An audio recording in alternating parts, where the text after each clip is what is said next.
All right, what's going on, social media family and friends? Listen, it's Tuesday. I'm a little late. It's about 4:07. I've, been talking and doing different things, but go ahead and like and share the video. We got an amazing guest panel today. Pastor C. Allen Stewart, y'all know my guest co-host every now and then, is here with his colleagues and friends, and we're going to have some amazing conversation on today. We want to know what's wrong with Black folks. Y'all go ahead and like and share this video as we're about to get this thing started here in about 3-4 minutes. They're already in the virtual space ready for you all. So like and share the video. Ask your friends to join in. Don't be afraid to comment in the comments over there. That's the quiet stand. You can talk all day long. We'll engage with you if you're making sense. If not, we just gonna ignore you. But go ahead, drop your comments. Let us know what you have to say. Ask any questions to this panel of guests that will be here just for you. They want to know what's wrong with Black folks. That's the question I've been asking every day. Why y'all act like y'all act? Why y'all do what y'all do? Go ahead and like and share the video. I'm talking to you, the one that is watching right now and hadn't hit share. Go ahead and share the video. Get your folk in. Get them ready. Let's do it. Y'all ready?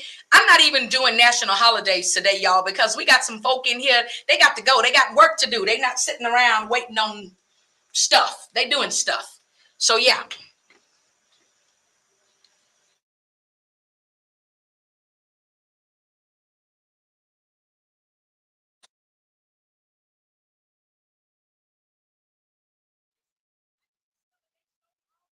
Here ain't a chair in the house. They must have had overflow church last night. They done stole all the chairs out the station. They must be next door. What's going on?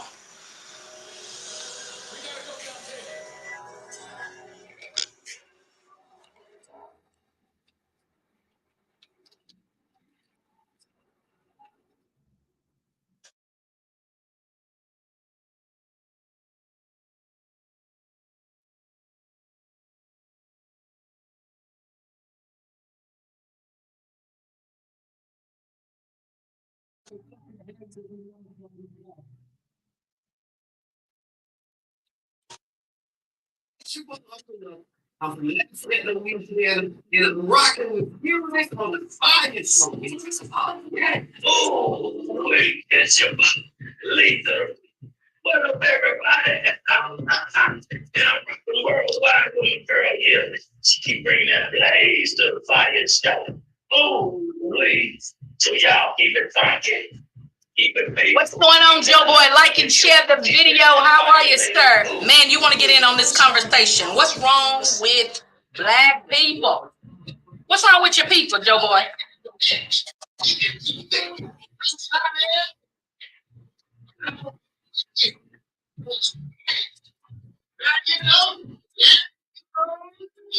What's up, YouTube boys? And rocking with my girl, Unity on the FIYAH Show. Seattle, Washington, and I'm rocking to feel it on the fire. Girl, it's your boy Teddy Ware. That big tips. The next time, and I'm rocking with my girl Yield. It ain't that FIYAH Show all the time. That's right. Hey, girl. In between Mr. Bonner, you go. And I'm rocking with my main girl Jill on the FIYAH Show. I know we might not have enough time in this day, but you can join in on the conversation. All right. Listen, it's your girl Yielded. We are back here at Raise the Praise 100. What we do, what praise God all day, every day. We're about to get into this blazing.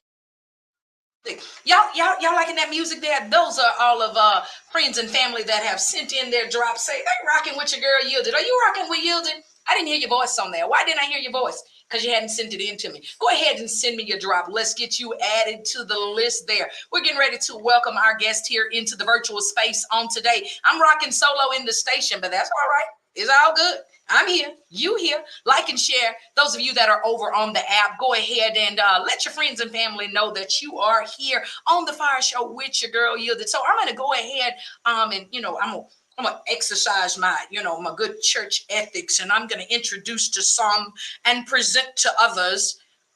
I'm not doing that. That is not even my personality, and I'm not doing that today. Y'all not going to cut up and make me act like these good church folks, because we are asking the question on today, What's wrong with black folks? What's wrong with these black people? Y'all want to talk about this? We want you to talk about it. Here in a little bit, we're going to open up the phone lines 346-355-0100. For those of you that are over here in the choir stand, go ahead and like and share. You know, you can drop your comments and questions and all your shout outs and all of that good stuff over here. Hello, what's up, Tony? We want to shout out, you know, say what you got going on. And we definitely want to engage on this conversation. So I'm getting ready to bring in my guest co-host for the day. Come on, he's no stranger here. He's been your Sunday morning preacher at Raise the Praise 100, where he been praising God all day, every day, and he's living the sermon. So we're going to go ahead and welcome him in. Pastor C.A. Stewart, welcome to the FIYAH Show again, sir. How are you? Hey, what's going on, Yilda? Oh, man, it is all good here. We are getting back to this regular Houston weather. They had us fooled for a minute, made us think that we was common people and we was getting like a winter during the winter. But that's over and that's done. It's like probably good 70 degrees outside. So, you know. It's normally about 95 by now. So y'all still wintering just a little bit. Oh, yeah. We still getting it in. We still getting it in. So, yeah, we doing pretty good. But all is well. How about you there in Birmingham? Actually, it's 84. They playing with us. They playing. It was 70 yesterday, and now it's windy and gray looking. It's nasty outside. Oh, but, mighty God. Okay, all right. The devil is busy. Oh. The devil is busy. Okay, yeah, I'm going to leave that alone right there. But Pastor Stewart, now we have posted this here flyer this week with these beautiful, lovely, handsome, interesting people on it. And the caption or the title, what's wrong with black people? Well, look, I mean, everybody asking that question. I mean, our Caucasian friends, you know, they saying, well, what's wrong with the black people? Oh. Folks is saying, hey, what's wrong with black people? Why black folk voting for Donald Trump? Why all black people go to jail? Ain't they all criminals? What's with all of this?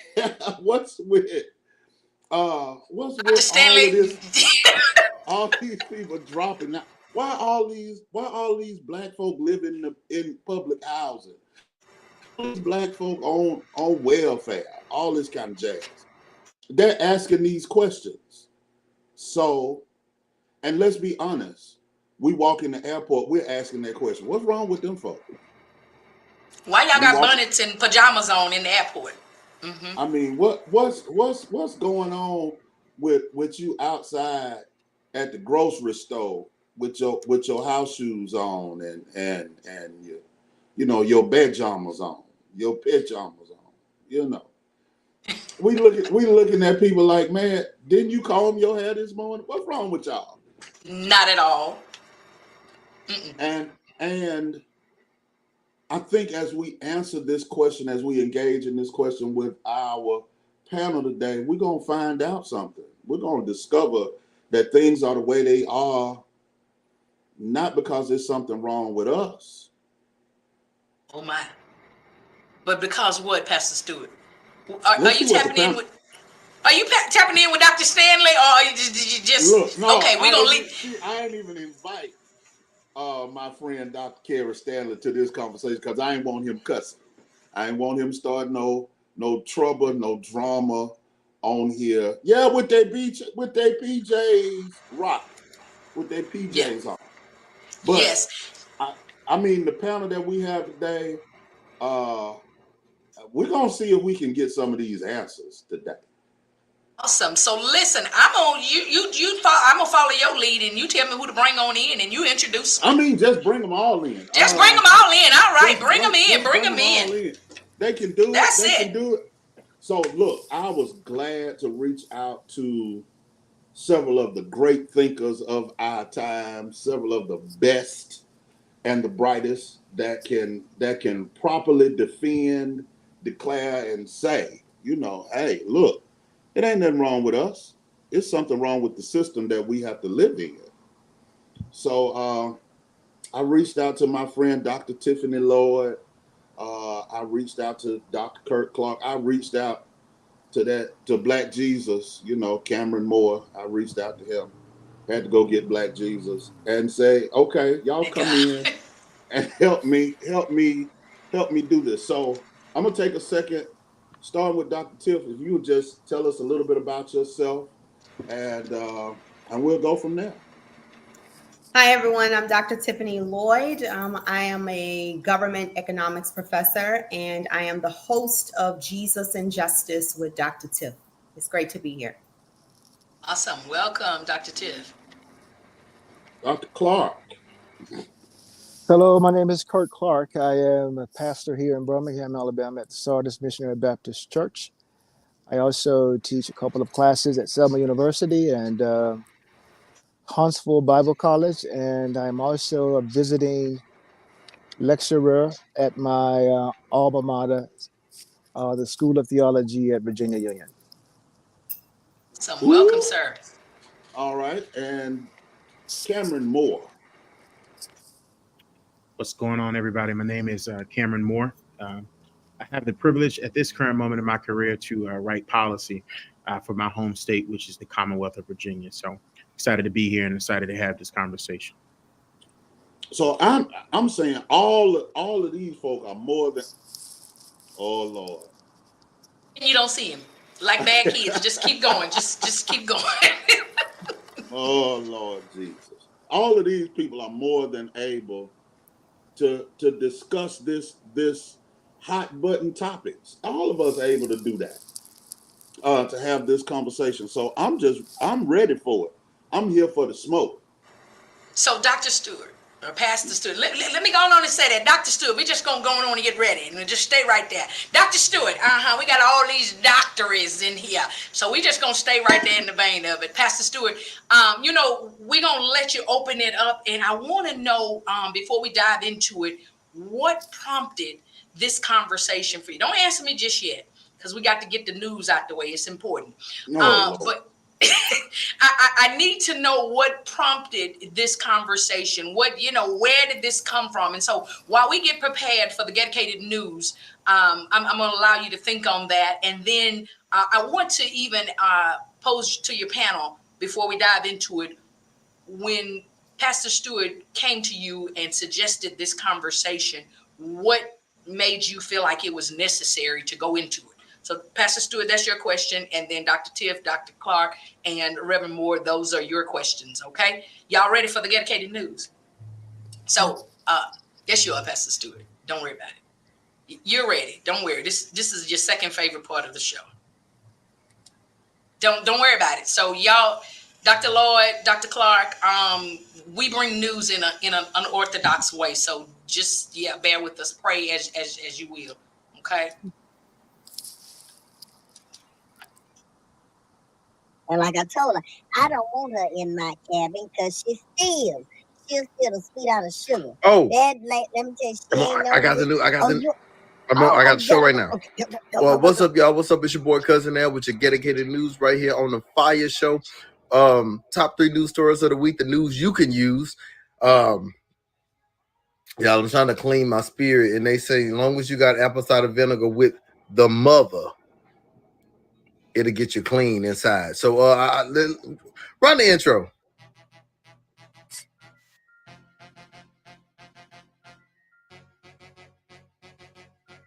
All right, number 3. Before y'all throw up your food, let me get through the story. Number three, Nebuchadnezzar.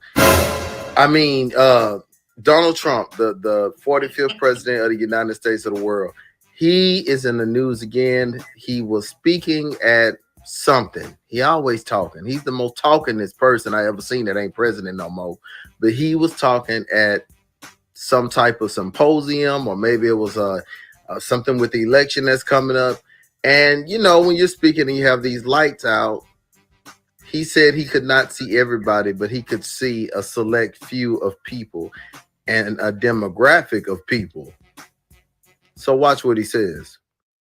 Lights are so bright in my eyes that I can't see too many people out there. But I can only see the black ones. I can't see any white ones, you see. That's how far I've come. That's how far I've come.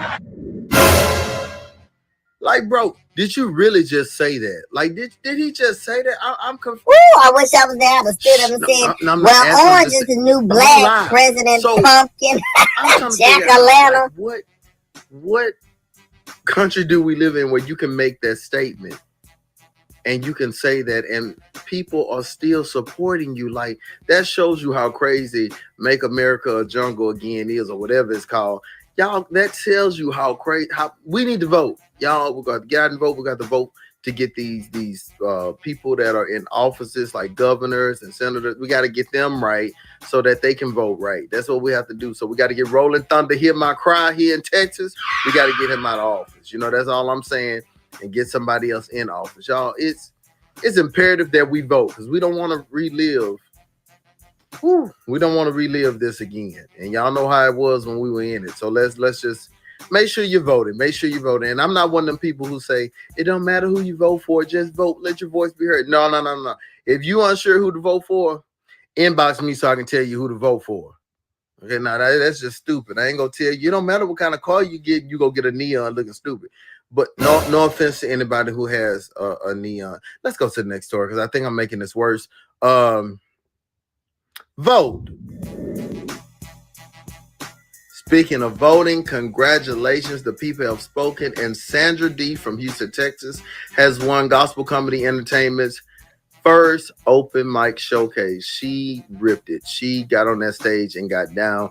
Every comedian brought something special. It's so amazing to see how clean comedy is really just elevating, and God is really, really getting glory because everybody's coming out there laughing, feeling comfortable, and it was just a great night. Our own Yielded was the host with the most. Y'all, she got down. And congratulations to Sandra D. Here's just a little bit of what she did.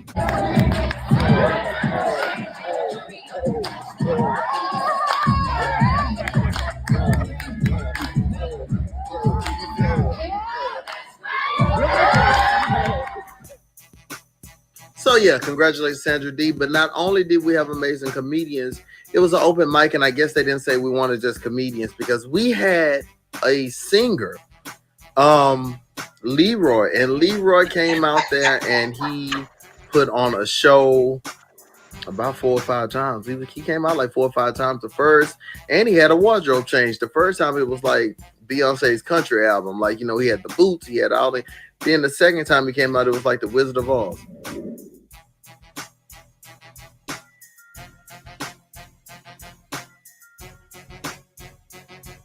Mighty God.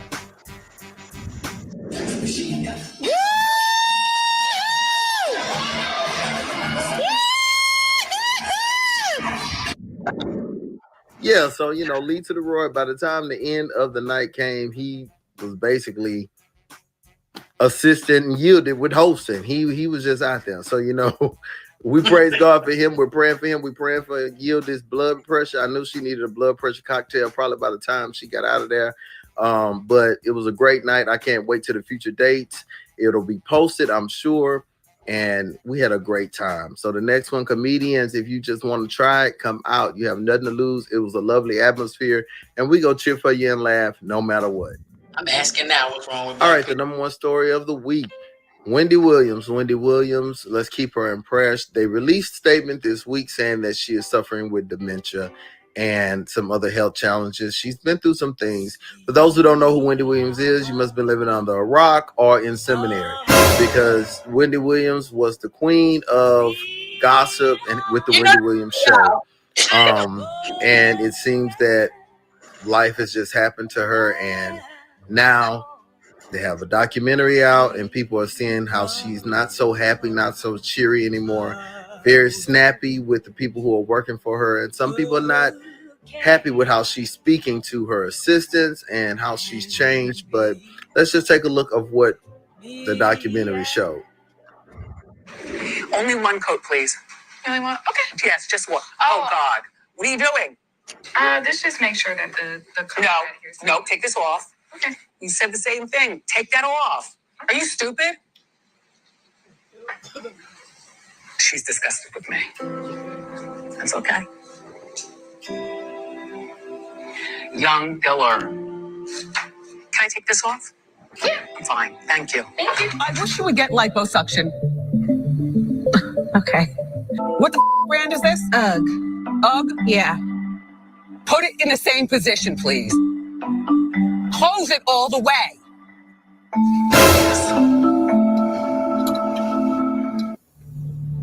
No. Go downstairs, please, and order something and make you fatter. Okay. Yeah, so that's not the Wendy we know. That's not the jovial Wendy we know, and she looks older and just seems like a lot is going on. So let's just keep her in prayer. One thing about it, God can turn it around. God can turn it around, and prayers of the righteous availeth much. Let me tell you, if y'all don't know your Bible, look at Lazarus. They thought it was over for him.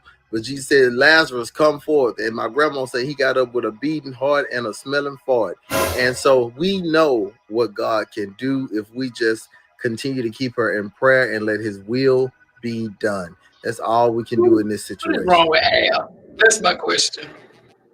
All right, this has been your boy Cousin Al with your dedicated news. Yielded. Back to you in the studio. Wait. Yielded now. They telling me the cabins are going fast, y'all. Seriously. Get with LD Entertainment. Call Tiffany, Delisha, and say, I need my cabin booked. If you don't know what to say, just call and just bust out like I did. Bust out the song and say, I'm calling you LD. LD. Oh, Lord have mercy.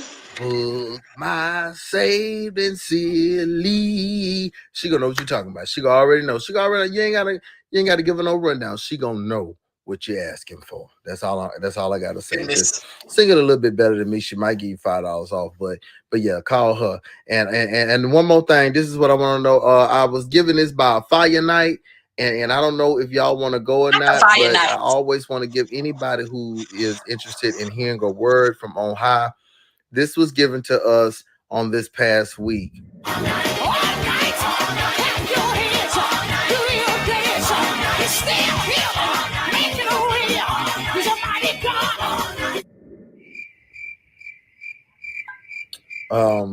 Yeah, they didn't want me to give out too much information, but they wanted me to put it out in advance. So you can get your flight arrangements or your transportation things in order from May 9th through 12th. All I know is the lady said, be ready to receive. No, okay. No, let me word it different. She said, you be ready to be imparted into. It's going to be a shift. Yeah. And they're going to have guest ministers. And I don't want to put out anybody's name because, I don't want y'all to go for the wrong reason just to see your favorite preacher. But I'll say it's going to be huge. It's get ready. Almighty God. Listen, I never know what the news is going to be. Today's topic is what's wrong with black people. I'm asking what's wrong with Cousin Al. Pastor Stewart, we not going to even tarry in the news, none. Dr. Clark is about ready to just drive away. And so, Dr. Lloyd, I'm not sure how she feels in Rem Moore. Yeah, don't worry about it. Pastor Stewart, come on in here. You know what I'm about to do before I let you answer your question. Go on and drop it. Go on, say yes, I'm gonna go ahead and drop my disclaimer for the saints. Okay. New Wave Media takes no responsibility for the opinions or the statements made by the host or their guests. Statements or show topics are not the necessary belief of the radio station. Street 100 Heat or Raise the Praise 100 Houston. It is not our intention to label, discriminate, or ignore anyone. This radio station takes no responsibility for the opinions of others on the airwaves. Or Pastor Stewart, or Dr. Clark, or Reverend Moore, or Dr. Lloyd. None of the above, and even those in the comments. Reverend Hill, you either, sir. Dr. Stanley, you either, sir. None of y'all. We're not responsible for what y'all say or how y'all say it. But Pastor Stewart, before we went into our news, before we went into our break, all of that good stuff, I asked the question. Today's topic is what's wrong with black people? Wanted to know what geared you in this direction toward this. I want the panelists to ask, when you ask them, or answer when you ask them, what made them decide that it was okay to partake in this conversation. And so I'm just going to drive over here and I'm going to let you go from there, sir. Go ahead. I mean, maybe 6 or 7 years ago, Dr. Clark actually turned me on to a book called Stamped from the Beginning. It's a big book. It's humongous. It took me a while just to get middle waves of the book, and I put it down, and I didn't pick it up until I was scrolling Netflix a couple of weeks ago and saw a documentary with the same title. So Sunday, nothing else to do. Why not watch a documentary? And listening and reflecting and rehearsing what I had read in the book Stamped from the Beginning, it just jarred me that people look at the Black diaspora and think that all Black people are the same, or that we are that who we are is or can be summed up or wrapped up or contained in how we experience life in America. The things that we've had to learn to do or develop, or the life that we live, and how those things are influenced mainly by the injustice of Americana. So that's why I wanted to sit down and have this conversation with people who I know and believe have their finger on the pulse of justice and can properly articulate our struggle and dismantle some of these foolish myths that exist in conversations and spaces about Black folk. So that's why I want to have this conversation. Okay, that's interesting enough. Dr. Lloyd, I'm gonna let you lead out and give us your response as to why you accepted the call. I know you get invited to a lot of different things and you don't accept all of them, but what made you accept this invitation? My answer is very simple. I think that so many people want to tell the story about Black people, and the people that are trying to tell the story about Black people are not Black.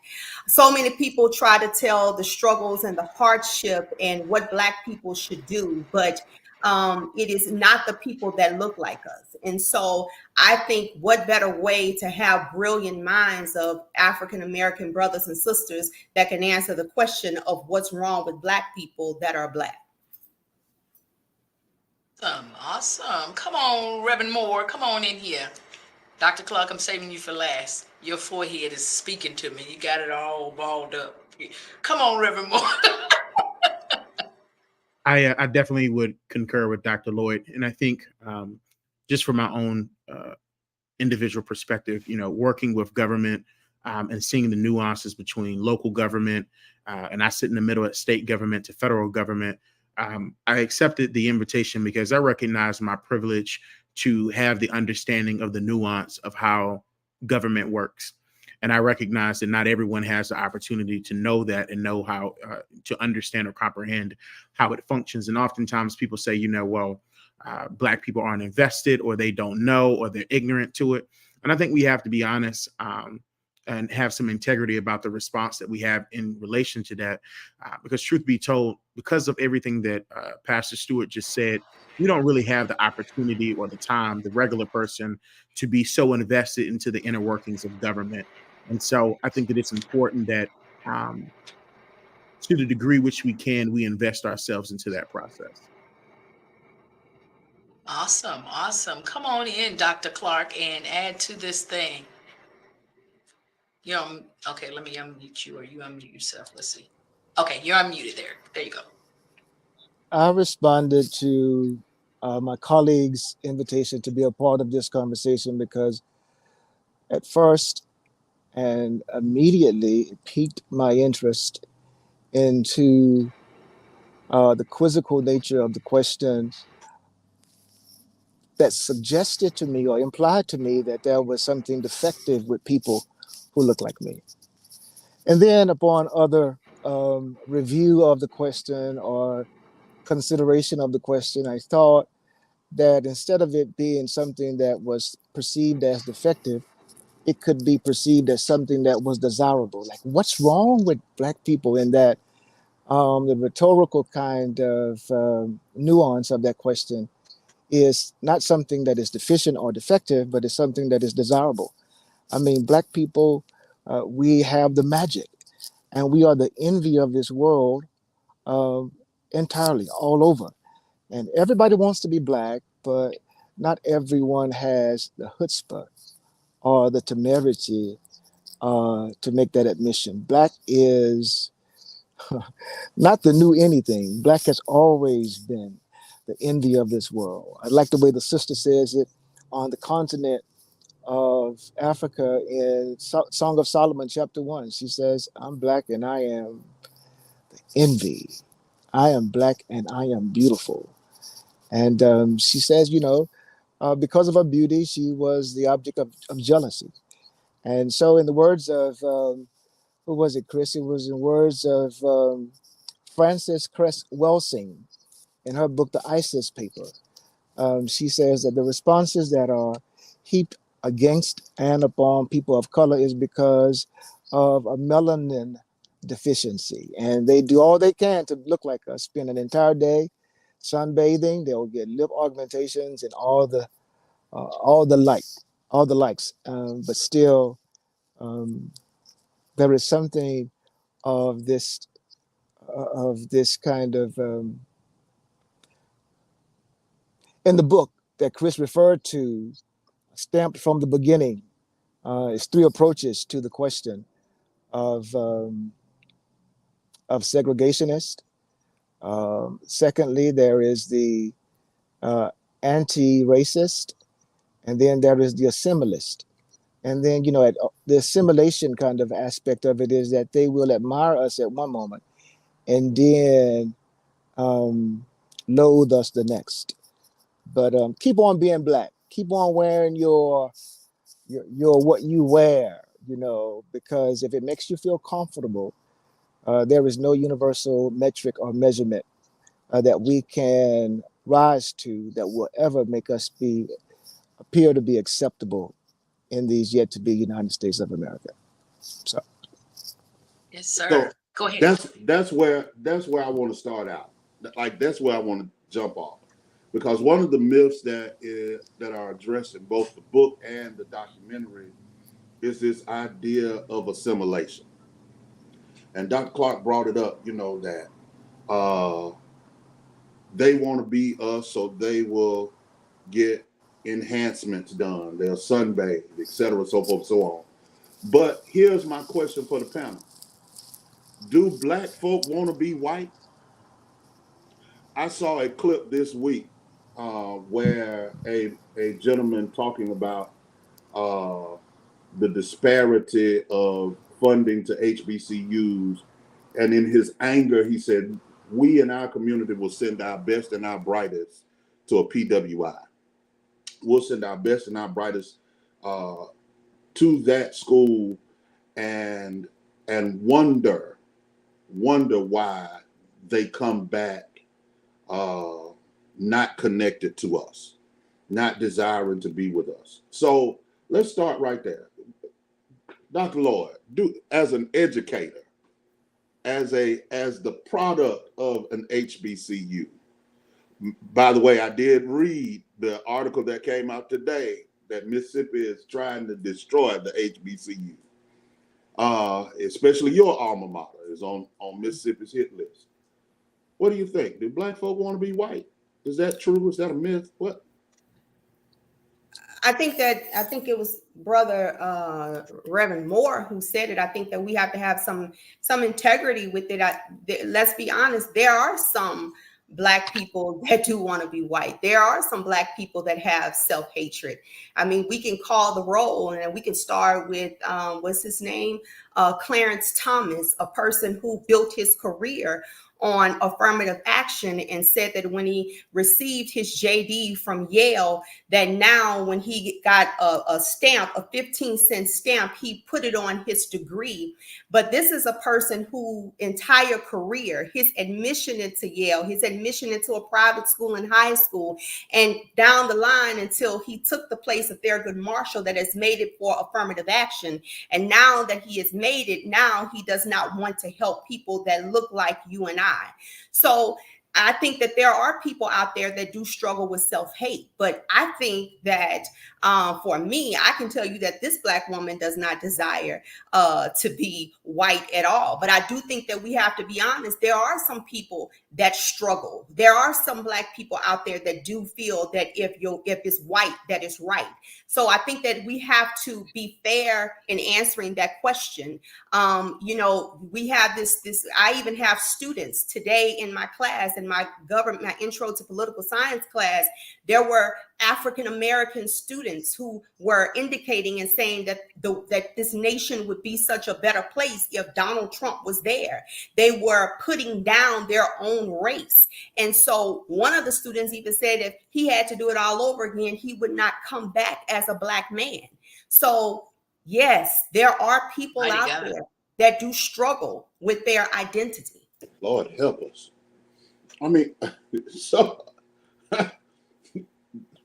Reverend Moore, the last comment was about, no, I don't want to be white, but I want the benefits and privileges of whiteness. I mean, you're in a purple state that's more red than blue. Who got it right one time in the last 8 years, and you write policy for this state. What's that look like? What does that look like? The benefits, when a person desires the benefit. Like, take for example this young kid in Texas who is put out of school because he wears his locks. I mean, would Billy be put out? Would one of our Islamic brothers or sisters be put out of school because they're wearing a hijab? What is that? What's those benefits and privileges look like? And what is that? I will say this, you know, you are absolutely correct. Virginia is such a very weird place politically and geographically. Southern Virginia is almost a completely different place where it is than Northern Virginia. And so you are exactly right. I think that to kind of encapsulate this purple state, this, you know, again, a little bit more red leaning, Sister Fulbright put it in the comments, but she is correct. I think that people, specifically in Virginia, want what's easy or what seems to be easy. I think oftentimes, though, we don't recognize what the cost of easy might be, because even when you yielded, I'm sorry, I'm just going to go ahead and say how it's going to come out. I think we have to think about the construct of whiteness, and we have to think about the construct of Blackness. And whiteness appears to be so easy, so carefree. Even in the documentary, there was a clip of a movie with Lakeith Stanfield, and I can't think of the other gentleman's name, but he was like, you know, put on your white voice. He said it's carefree, like you don't have a care in the world. But I think what we fail to realize is that when we do that and we sell ourselves out, you still don't feel happy. You still don't feel complete, even in that construct. And so, but we do it all the time. You know, we say, well, just go ahead and cut your hair off, especially for the young man that's in Texas. Everybody's been just telling him to cut his hair, which is easy. But we recognize to be Black is not easy whatsoever. And so as we look at purple states, specifically as November is closely coming around the corner, we have to think about what construct we want to subscribe to. Do we want a construct of whiteness, or do we want to subscribe ourselves to a construct of Blackness? So, Dr. Clark, code switching. I mean, Moore brought it up. He already brought it up. The idea of putting on a front. Like, as a kid growing up, I remember my mother teaching me, you know, and I'm gonna be careful because my mama watching. I'm gonna be careful. You know, that you have to appear less offensive.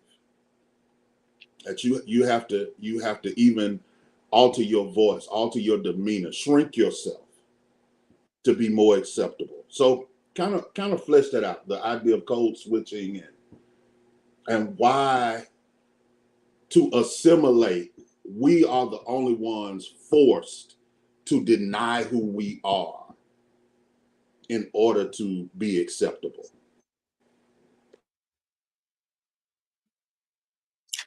Dr. Clark here. Hold on here. I'll mute there. Yes, sir. Go ahead. I think the place that I would like to respond to that question or conversation is with the psychogenesis of our, or the primordial context of our people as a people of color. We've always known what we have wanted, right? And it had nothing to do with the epidermis of, it had nothing to do with the desire of being anything other than who we were. We wanted freedom. We wanted equality. We wanted parity. Um, Now, in my book, I talk about, and we created ways in which we existed aside and apart from a construct that was antithetical to our own ontological existence. So we stole away, we worshiped in stealth, but we did it as a way of admiring and asserting our authenticity. We don't care nothing about being another color as much as we care about being treated as we perceive ourselves to be, and that is people who are created by God. So we were always clear about what we wanted, but I will say this, that colonialism has worked a very, um, it has worked a job on us as people. And as a result, people of color lived a traumatic existence each and every day of our lives. And we will do whatever we need to do to, to escape those kind of existences. So sometimes we had to do. Listen, in my undergrad, I was an English literature undergrad major, and it was this kind of concept in literature that was called the trickster kind of phenomenon. We would act like, we subscribed to that which we did not really desire for our own sense of safety and survival. But we were always who we were, you know, underneath those more sociological depictions and denotations of code switching. But I have to be, and again, in the words of Dr. Tiffany, just to be honest about it.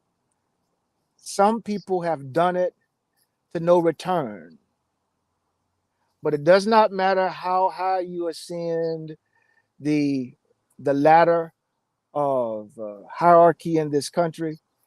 In the words of Jay-Z, you know, you still a nigga, right? And whatever iteration of that you like to classify yourself as, bougie, if you want to classify yourself as somebody who is just, something that is foreign in some sense to what we are familiar with as a people of color, at the end of the day, you still have to go home to who you are outside of the gaze of whiteness. I hope I answered something of your question. I mean, that kind of gave us the perfect segue to take a break. A commercial. Let's take a minute. I done got nervous, Dr. Clark. I mean, he bringing out the gonna get me N-word fired early. today. Yeah, he gonna get me fired today. Pastor Stewart, I'm going to a commercial break, and then we're gonna come right back, y'all. I'm nervous in the service. We're coming back. We're coming back, and we got somebody special. Jesus. I think we should open up the second segment with the story of OJ.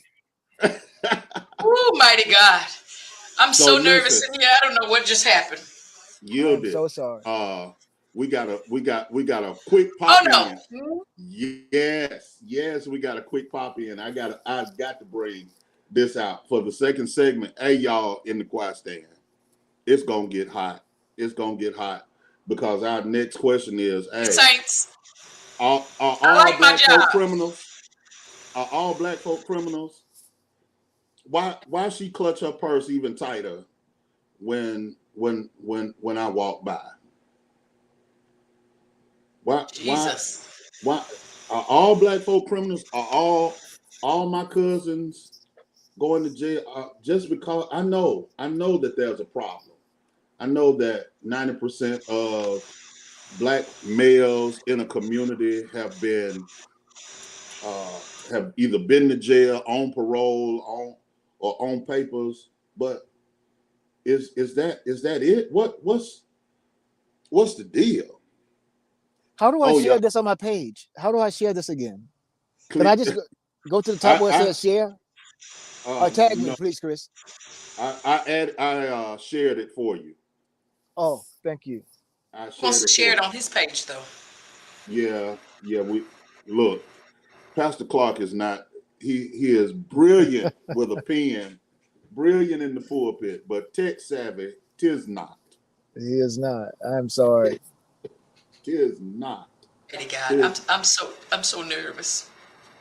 I Don't am be sorry nervous. about that. I'm watching my phone to see if I'm fired. Look, if you ain't been fired over some of the stuff I done said, I'm just saying. Oh my goodness, I don't even know what button to push from this point. How much time we got on the commercial? I'm gonna run another one here in just a second. I'm gonna drop a commercial over here too because I'm nervous. Y'all cussified today. Whew, goodness gracious, the people, the saints.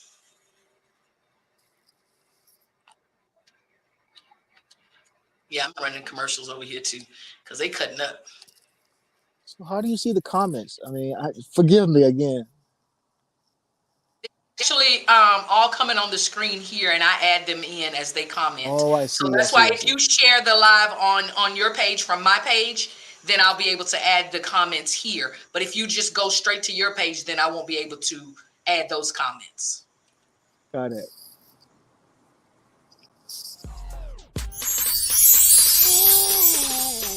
It's the FIYAH Show. Well, listen, I am truly a fan. My son's name is Dallas Cowboy. You understand? So sweet on the honoree. What does that feel like for you? Bring spotlight to this issue and get those things about things. I hope that this accomplishes the gospel of the world of God.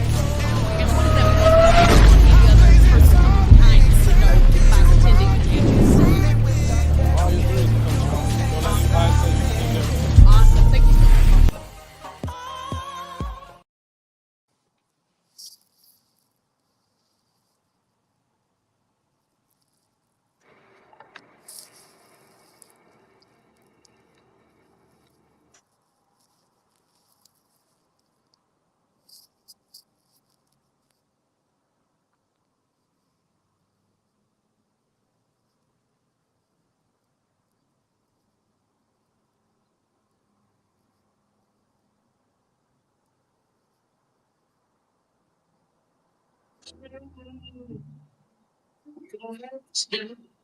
So, Georgia.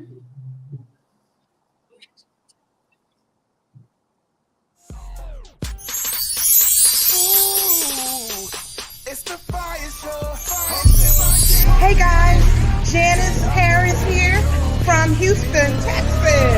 H-Town, rocking with you then on the FIYAH Show.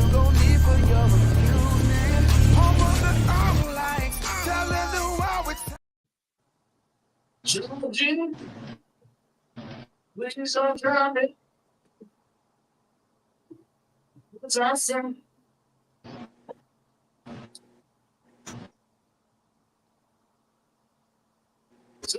There him go. All right. Listen, y'all, we are back in here. That's Toby, right out of these streets out here. Try Jesus. Listen, it's your girl Yielded every Tuesday, 4 to 7 p.m. We're bringing you a little heat from the Word on the Street with the FIYAH Show. We have an amazing panel here. It's already 5 to the top of the hour. 5 minutes to 5. Listen, y'all heard him. Try Jesus, don't try me. Where y'all been? We've been here since 4 o'clock. We're already getting deep into this conversation. Pastor Stewart is pulling out all the big hitters. He's added someone else to the panel here this, oh my goodness, afternoon. Reverend Dr. Tyree Anderson, welcome to the FIYAH Show, sir. How are you? It's about to get trouble. Dr. Tiff, we're gonna leave, and we're gonna leave because Dr. Anderson is gonna start some trouble. I'm sure he's on his way. Dr. Anderson, can you hear us? All right, he looked like he may be having a few technical issues over there. Dr. Anderson, we can't hear you. Looks like you may be frozen back out and come back in if you need to. So, Pastor Stewart, I didn't get a text message just yet, so we're still in good graces. So I'm going to allow you to go ahead and lead this thing in another direction. I'm going to shout out to a couple of the guests over here in the choir stand. Somebody said, what benefits do we want from white people? What did I just walk into? And then he showed up over here like it wasn't him. That's the interesting part for me. Yeah. So come on, Pastor Stewart, go ahead and take this thing and go into the second segment of this. So look, while Dr. Tyree Anderson is getting his connection squared away, the other myth that was dropped in this documentary is probably near to my heart because of the community that I pastor in, the community that I serve. You know, whenever I tell someone, hey, I pastor in Gate City, people get nervous. Like everybody over here is violent, and everybody over here is going to rob you or take from you. And I realized that the assertion that used to be only over the mountain with other people has now gotten into my community, gotten into my folks, and we're scared of each other. So here's the myth: Are all black folk are criminals? Are all black people criminals? I mean, let's answer that. Cameron, are all black folk criminals? And why? Why are we perpetuating that myth? I don't think so at all. And I think that criminality is such a myth. And not only is it a myth, it plays into this, again, another myth of this notion of black on black crime. I think that we have to be extremely cognizant of the role that media plays. And I think that in this day and time, because we've gotten so numb to social media outlets, whether it be Instagram, Twitter, Facebook, media plays such a strong role in creating narratives that I don't think that we necessarily understand. And it takes us such a long time to reconcile it. And so I don't think that there are any inherent criminal notions or criminal intentions of black people, despite a gentleman running for president thinking that is the case. Damn. I mean, so all of us aren't criminals, Dr. Tiff. All of us aren't going to jail. All of us aren't on dope. What do you think that comes from? Where do you think people got the audacity to say that all black folk are criminals? The same racist people that want to stereotype us as criminals. As a matter of fact, a report came out on February 17, 2024, and it said that 57.1% of criminals were white Americans, not black Americans. Wait a minute, say what?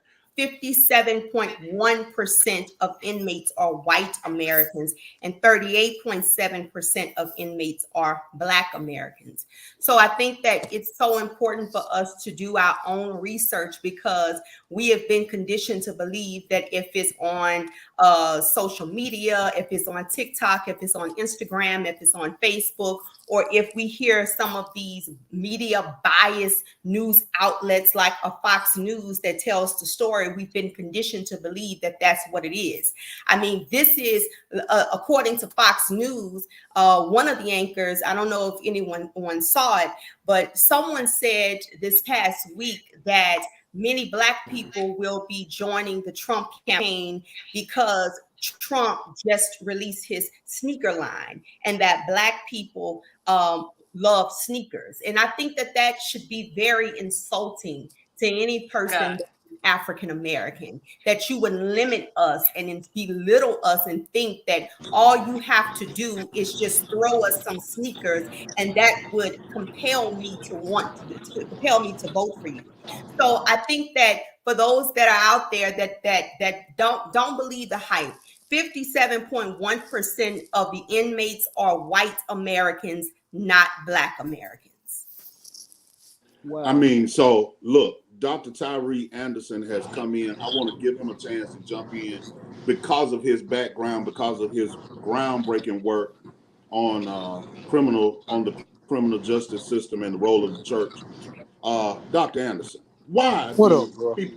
why do people believe that all Black folk are criminals? Because the media has portrayed it as such. I mean, the bottom line is we don't have our own medias. And when you don't have your own media, you can't control the narrative. And so as long as the narrative is being shaped by white supremacists, what more should you expect? I mean, they're going to shape it because that is what they do. They have to make us look like we are criminals. I mean, I'm down here in Tallahassee, Florida. The moment that we walk into the Capitol, to the governor's office, the look on everybody's face was, who are they? Because we didn't look like criminals. Nobody's pants was down. Nobody was sagging. Nobody smelled like loud. We walked in and demanded that the governor receive the curriculum in order to readdress Black history in the state of Florida. And when we walked in, the police officers were looking like, who are they?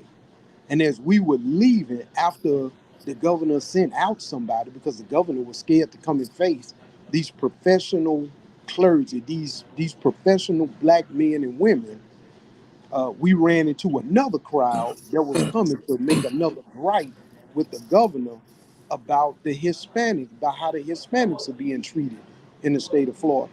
So as long as the image is being portrayed that we are criminals, as long as we buy into the hype, and I agree with Dr. Tiff, because me coming out of the federal prison system as a supervisory chaplain with the Bureau of Prisons, there were more white folk in prison than there were Black folk.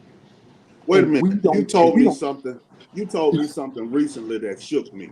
Why is it? Why is it that you almost lost your job as supervisor as a chaplain? What was the reason that your supervisor said what you were bad for business? Why were you bad for business? because I knew that I was working against them. See, when you are actually doing real reentry work inside of the institution, you're working against the system that's paying you. And they were paying me well to work against them. And the warden at the time said that I've never met a chaplain like you. And I said, you won't, because I understand that while my work is going to give you a bonus, my work is also going to put some of these other people out of business. And so you don't have a job if they don't come back. See, the system is banking on these folk getting out of prison and going right back in. But if you got programs and you got people that believe in you, you're not going to come back.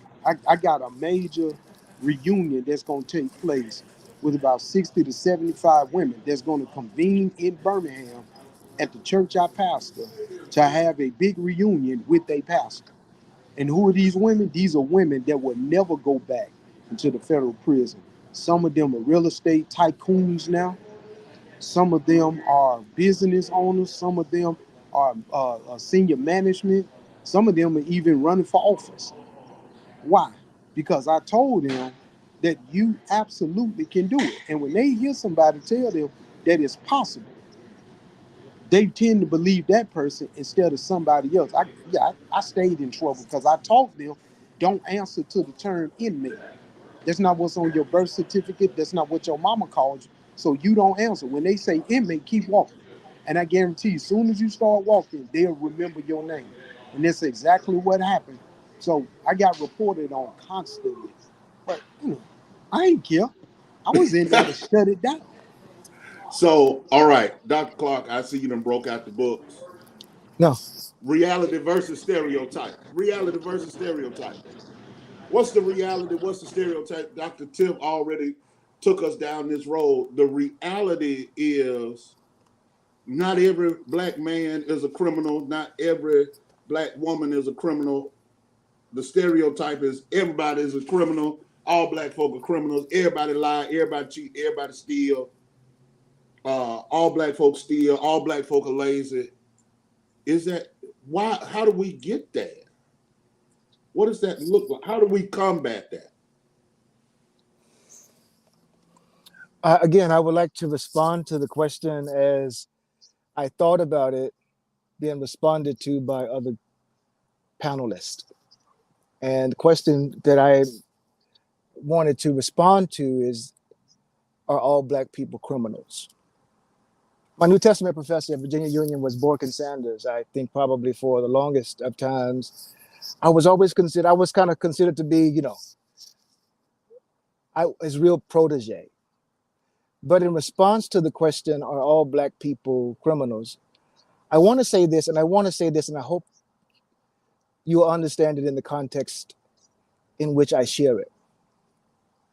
I think it would have better serviced us if we were. And I almost wanted to say, I hope so. For the reasons of the founding documents of this republic. In the book that we were talking about initially, stamped from the beginning, Jefferson Davis said this government was not founded by Negroes nor for Negroes, but by white men for white men. And he says the inequality of white and black races was stamped from the beginning. So if you know that you are dealt an unfair hand, you create and you contrive and you devise ways for your survival, for your existence, and for the success of your people. For instance, in chapter 3 of my book, Invisible Institution and Empire, Culture of Resistance in America, I talk about those heroes and heroines: Nat Turner, Gabriel Prosser, Harriet Tubman, Sojourner Truth. All of what they are known for historically grew out of a criminality that was deemed such by those who measured their behavior as antithetical to the document that says it was not created by Negroes for Negroes, but by white people for white people. So you've got to understand that it takes a different kind of mindset to navigate and to mediate your own survival and your own success. I think it would have serviced us better if we all were criminals. If you read Shea Anta Diop's book,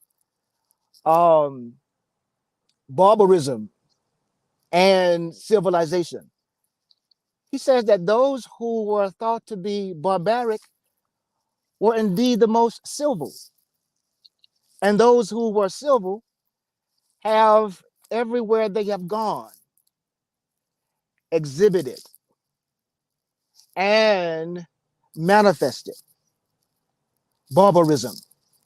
I don't care where you are today. There are people of that persuasion. When you see them, your initial thought is, he is somebody I can't trust. She is somebody I can't trust, right? So if you're going to be honest and transparent about that, we are not the criminals. You know those saying, they came to the continent, asked us to pray, closed our eyes after the prayer. We had the Bible. They had by stealth, sleight of hand, and subterfuge taken our land. So I hope that we would have or should have been criminals, so that we could have quickly subverted the institution that so deemed us as such. So I want to come back to Dr. Tiff. Well, Stu, before you go there, because I got to get to this revival, let me add something to what Dr. Clark said. I learned today that there was an internal discussion. There was an internal discussion among the colonizers of where the builders were in the different countries that they went to. And what they did is they didn't just go and get us. They didn't just cause us to bow our heads in prayer. They actually knew which villages to go to get builders for their efforts. And so we got to begin, really rethinking this whole piece, because as I said today on a panel discussion, that what Europe did was they actually put their vagabonds, their criminals, and their lowlifes on a boat and told them, go over to this other place and y'all make something of yourselves. So what we're seeing is that even though Jefferson Davis wrote it, Jefferson Davis, and you think about, the founders of this criminal enterprise, what they did was that they actually took their criminal minded aspects, and then they went and got us because we knew how to build empires, and we came and built this nation, and our reward was servitude for life. So there's a deviousness that's involved in this to a level that we are not even aware of what they did. So I just want to piggyback on what Dr. Clark said before my pastor sent me to go get this preacher. So I got to go and pick up Dr. Freddie Haynes again and bring him to the church, so we'll have revival tonight. But man, y'all got a good discussion going. I wish I could stay, but Tell my pastor I said y'all hello. doing it. Huh? Tell my pastor I said hello. I will. As soon as I get him in the car, I'll make sure I tell him. Okay. All right. Listen, Dr. Tiff, go ahead and if you will, just kind of sync us up. Why does this system benefit so from our criminality, from their perception of our criminality? Say it one more time.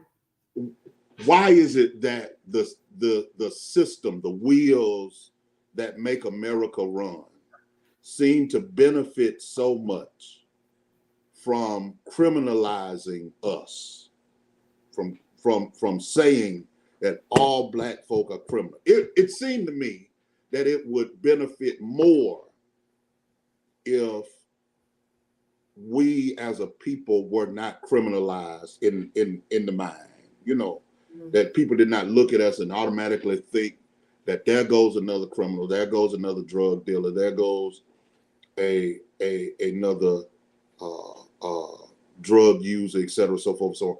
You would think that it would make the society better if they did not criminalize us. But why do they benefit so? Why is there such a benefit from our criminalization?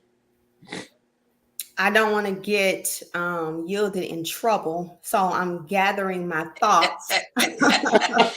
So can you come back to me, because I really want to say something, but I don't want to get yielded fired.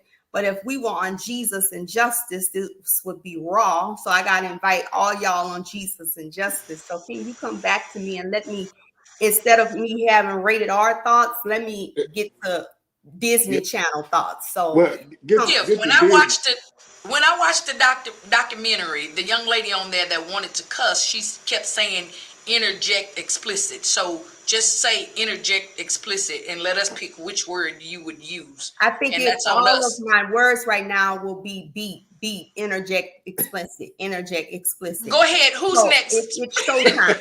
It's not who's next? Channel. Yeah, who's next? Who's next? So, I mean, any one of the panelists, why does this system, this enterprise of perpetual slavery, because anyone that says slavery ended is wrong. Slavery has never ended in this country Read the amendment. Except as punishment for crime. Why? Why? Why, as my grandmother would say, pray tell me why. Does this system benefit so from our criminalization? I would suggest that you just kind of peruse or thumb through Michelle Alexander's book, and or being from Birmingham, specifically Douglas Blackmon's book, Slavery by Another Name. All of our municipalities thrive because of the criminal justice system, right? And everybody is paid who works in a collusion with that system, right? Or works in cahoots with that system. So the perpetuation and the endless kind of institution of criminality is the founding or the it is the funneling of money out of our coffers into a coffer that is benefited from the perpetuation and the propagandistic claims of people of. So when they shoot us, they just, because of propaganda, they are thinking as a community that they are getting rid of another criminal. I know that's so elementary, but it services the whole economy of municipalities, regardless of where you are. And let's not forget that criminals can't keep possession of land. Someone said, tax dollars, but yeah, I start thinking about land. I start thinking about housing. I start thinking about every place where if you have a record, you can't be.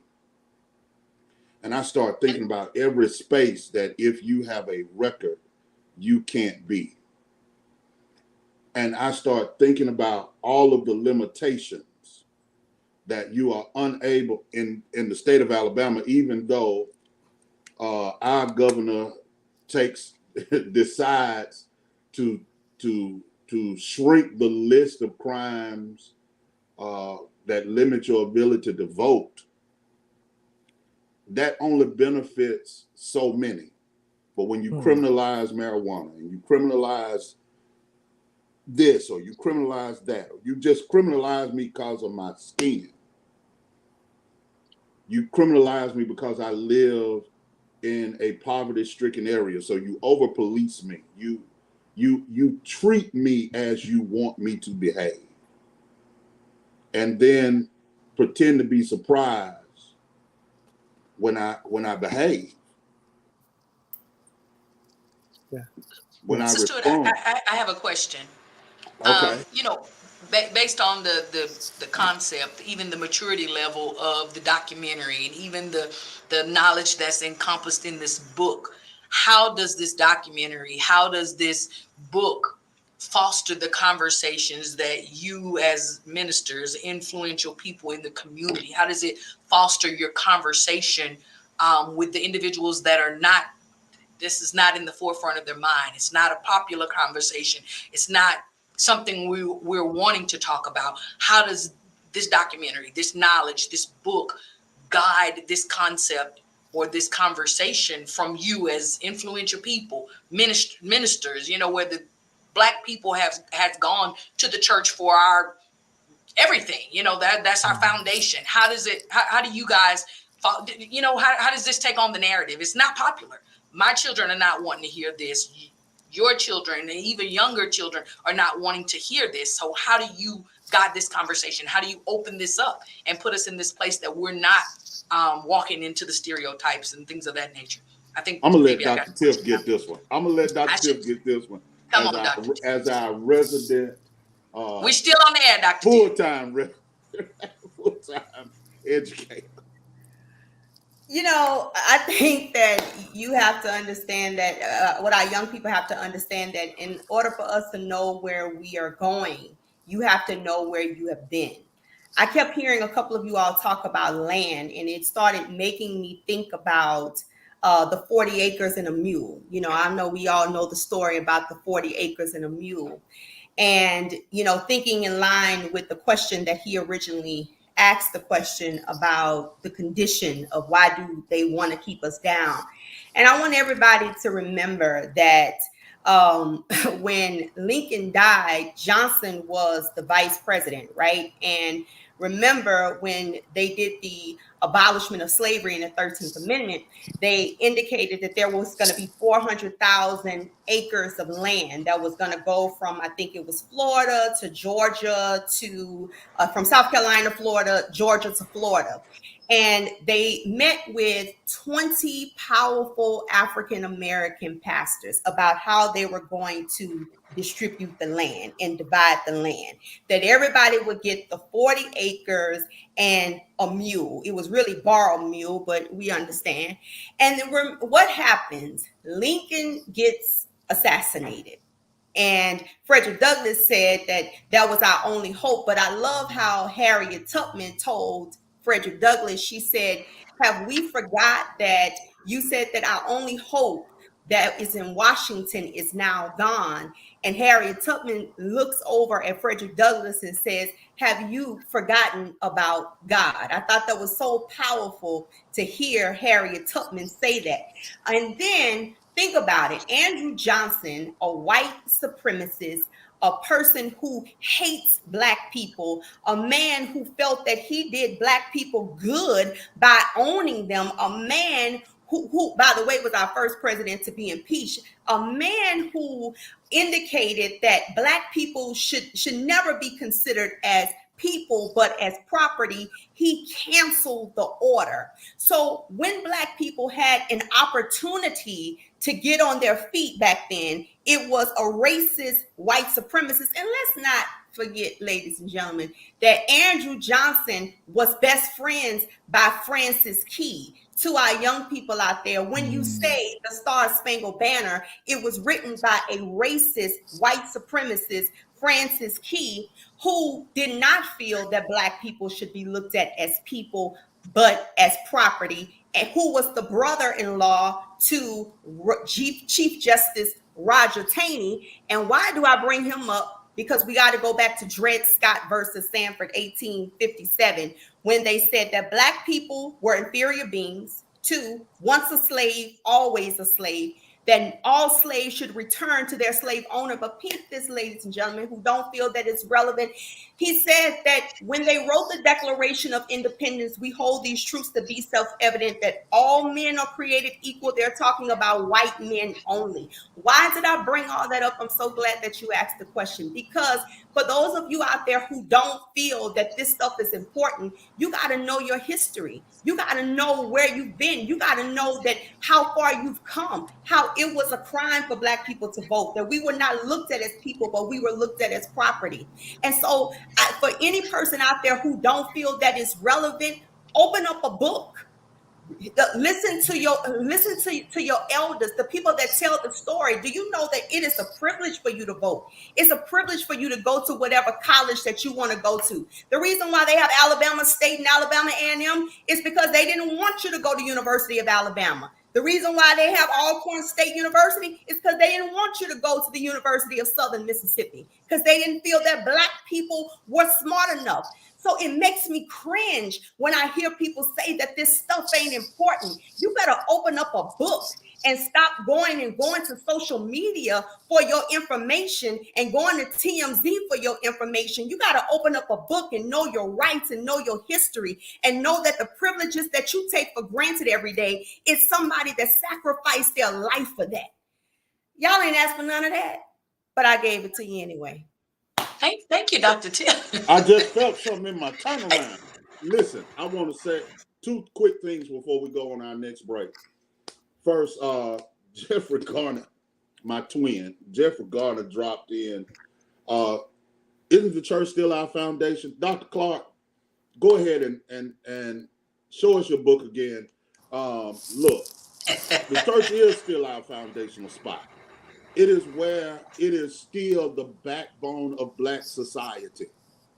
It is still the nexus of. He done put on this tie. He done put on this tie, Jesus. Yeah. It's still the pillow and ground of truth. Well, let me say this. Let me say this in response to your question. Is the church still our foundation? Listen, say what you will about the church, and if that is your assertion that it is not the pillar of our institution, our pillar institution, mess around and die. Your family is going to call some cleric, some chapel, or some church to have somebody to say something that will administer or mediate grace to you in your moment of grief. I mean, all of this new age stuff wherein we feel like independently we can go the course of this world without some type of guidance from a superior power such as God is lunacy. You wouldn't even know how to wake yourself up in the morning. I would say the N word, but in a more, sophisticated way. But what can you do of your own strength, will, and volition? You don't know what to do. So the church itself is that institution, and what we have resorted to has been getting our means of navigation from popular psychology and from popular sayings on Instagram, social media, and all that stuff. That stuff ain't gonna. It may sound good as a kind of interim antidote, but you need something that's going to govern you when life again falls apart. Pastor Stewart and DJ Yielded, I'm going to have to go in and plug my phone up for just a minute, but I'll rejoin you because I want to be in on more of the conversation. All right, Yes, so sir. we're gonna take a quick break. Pastor Stewart, I think Reverend Moore had something, and I want him to be able to get that out before we go on this break because he was wiggling. Dr. Clark, put the book down, Dr. Clark. Look, there it is. Bam. Yes. And what you guys can do, let me give you information. I'll put it in the chat. You can cash out me $20 and in the memo section, put your address and I'll put it in the mail tomorrow. You better plug that book. Come on, Reverend Moore. Come back, Dr. Clark, in a minute. Go charge your phone. Come back. Come on, Reverend Moore. In response to the question, is the church still our foundation? I'll simply summarize my cornucopia of thoughts by saying, how would you define church? And by what mode or method do you mean that in? But I'll save it for after the commercial break. All right, we'll be right back. Y'all keep it locked right here. Don't go nowhere. Mighty God. Listen, for those of you that are over here in the choir stand, please go ahead, type your comments, type your questions. Feel free to join in on the conversation. If you've not already shared it, go share it, add your friends and family in. We need to get all of this information out. We want everybody to be a part of the conversation. So go share. For those of you that are on the panel there, go over, grab Yielded's live, share it on your social media. Your friends and family can join in and participate in the conversation as well. I'm gonna give y'all a few minutes to, get a drink of water or something. Y'all popping in and out for the camera there. Dr. Anderson done jumped in and out and went and put on his Sunday go to meeting. So we're gonna drop some commercials over here too. If y'all need to run to the bathroom, such and such, such and such. All right.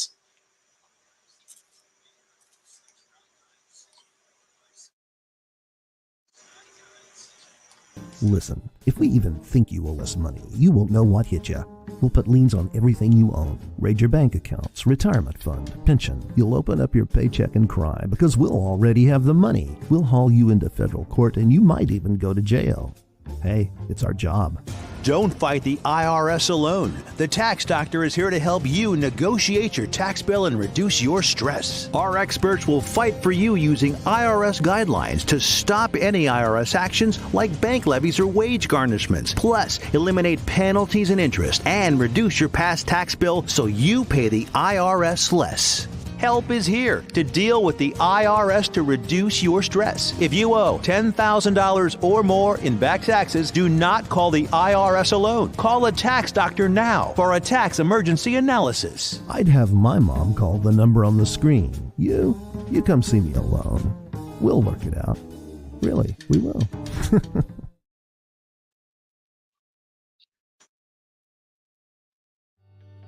Are you or someone you love struggling with an addiction to drugs or alcohol and want to be set free from the chains of addiction? Then call Addiction Helpline America right now to get the help you need. From drug and alcohol addiction to dual diagnosis treatment, we provide a confidential helpline to help people like you get sober and live happy, substance-free lives. With one call, you can be on the phone with addiction specialists across the country who will guide you on the next steps to find the freedom and healing you desperately need. Call Addiction Helpline America at the number below. We provide a confidential helpline to help people like you get sober and live happy, substance-free lives. One phone call today can change your life forever. Don't wait another minute for that right moment to be set free. Take that bold step and call Addiction Helpline America at the number below or visit www.addictionhelplineamerica.com. Call 877-314-1645. What's up? It's your boy Cousin Al. Listen, man, the Saved and Silly Cruise is going down October 31st. We are leaving out of Galveston, that big G, and we're going to Cozumel. Hey, como está? Hey, me estoy muriendo como un perro abandonado. We're going out there, man. I don't even know what I just said, but all I know is I'm learning my Spanish little by little. Buenos dias, buenas tardes, and que pasó, bien. We finna be in Cozumel. That's what I want y'all to know. So go ahead, book your cabin with LD Entertainment so you can get into all the exclusive events. I just added an event, y'all. I just added an event, and they might get mad at me. They might, I might get fined for this, but hey, I'm gonna just take the charge. But I'm challenging every comedian on the boat, every comedian to a versus. I'm challenging y'all to a versus. Like, what's up? And I ain't talking about no jokes. I'm talking about a wet t-shirt contest. Because, you think you could beat me at a wet t-shirt contest? Hell to the no. So, yeah, I might as well just keep on eating so I can win. Because, I just don't see. I ain't no use in me stop eating now. Because on the boat, I'm finna be eating burgers and fries and chicken and squirrel and all kind of stuff they gonna have on there. But anyway, go ahead and book your cabin while it's cheap. LD Entertainment. The number is somewhere around here. And why do I keep pointing like it's actually right here? It should be right here in front, down here. I don't know. Book it.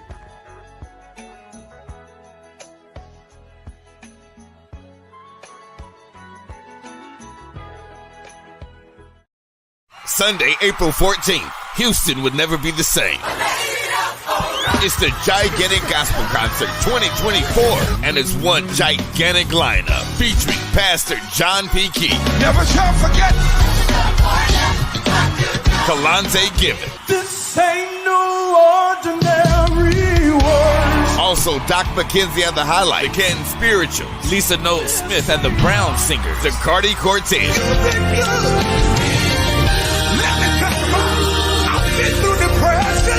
Luther Barnes and the Sunset Jubilee, the group Fire, and hosted by the country preacher Carlos Daniel. It's Pastor John P. Key, Kalante Gibbons, Zacardi Cortez, and more. Sunday, April 14th at the Fountain of Praise in Houston. Get your tickets now at ticketweb.com or eventbrite.com.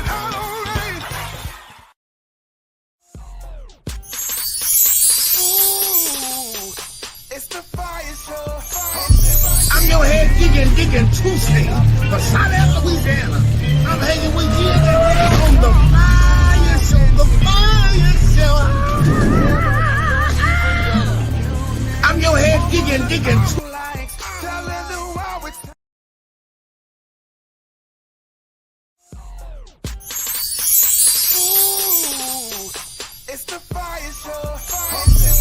Hey guys, Janice Harris here from Houston, Texas. H-Town, rocking with you then on the FIYAH Show.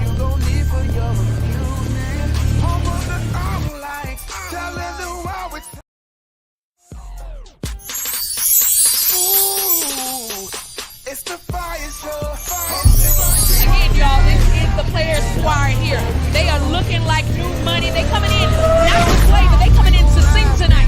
What's y'all favorite song? What's your favorite song? Yes, sir.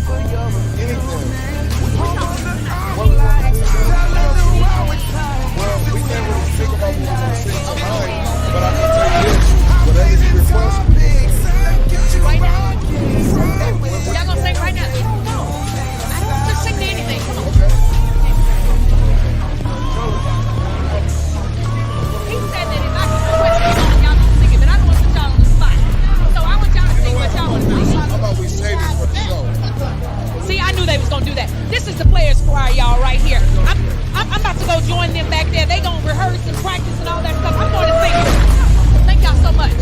I'm gonna be listening for that special note, all right? And I'm gonna know when to come in. Awesome, good deal. Good deal. God bless you. Thank you. Listen, y'all, the Players Choir is here. They're going in to sing. He pretended like he was gonna sing for me, but of course he didn't. Don't worry about it though. We're gonna let them get in and sing, y'all. All right, listen, we're still out here. 25th Gospel Soulful Celebration at the Super Bowl. Awesome.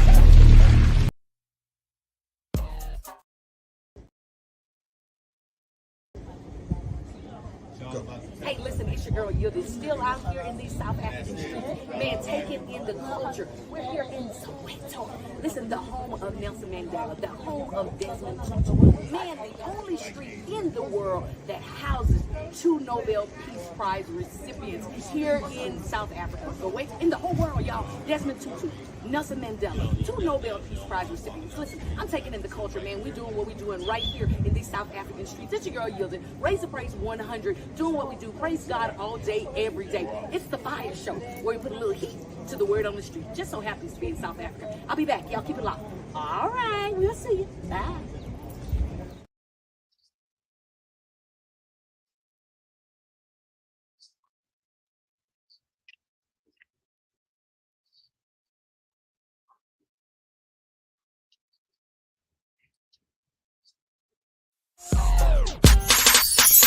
Ooh, it's the FIYAH Show. Hosted by you. Turn up the radio if you feel it. We gon' talk, we gon' laugh and hear music. Whatever you gon' need for your amusement. Home of the lights, telling the world it's tight. Tune in on Tuesday nights, and we gon' get it right. I'm blazing topics that get you rockin'. And with our ghetto catered news, ain't no stopping.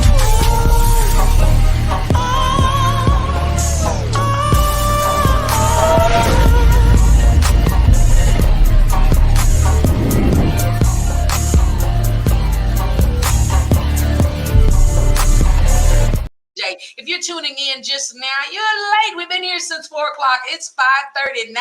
Where you been? It's almost time for the top of the hour. Y'all know where we typically bring in the Iron Lights. But right now, we've been engaging in conversation with our guest co-host, Pastor C.A. Stewart, and a panel of folk over here. We're bringing them all back in.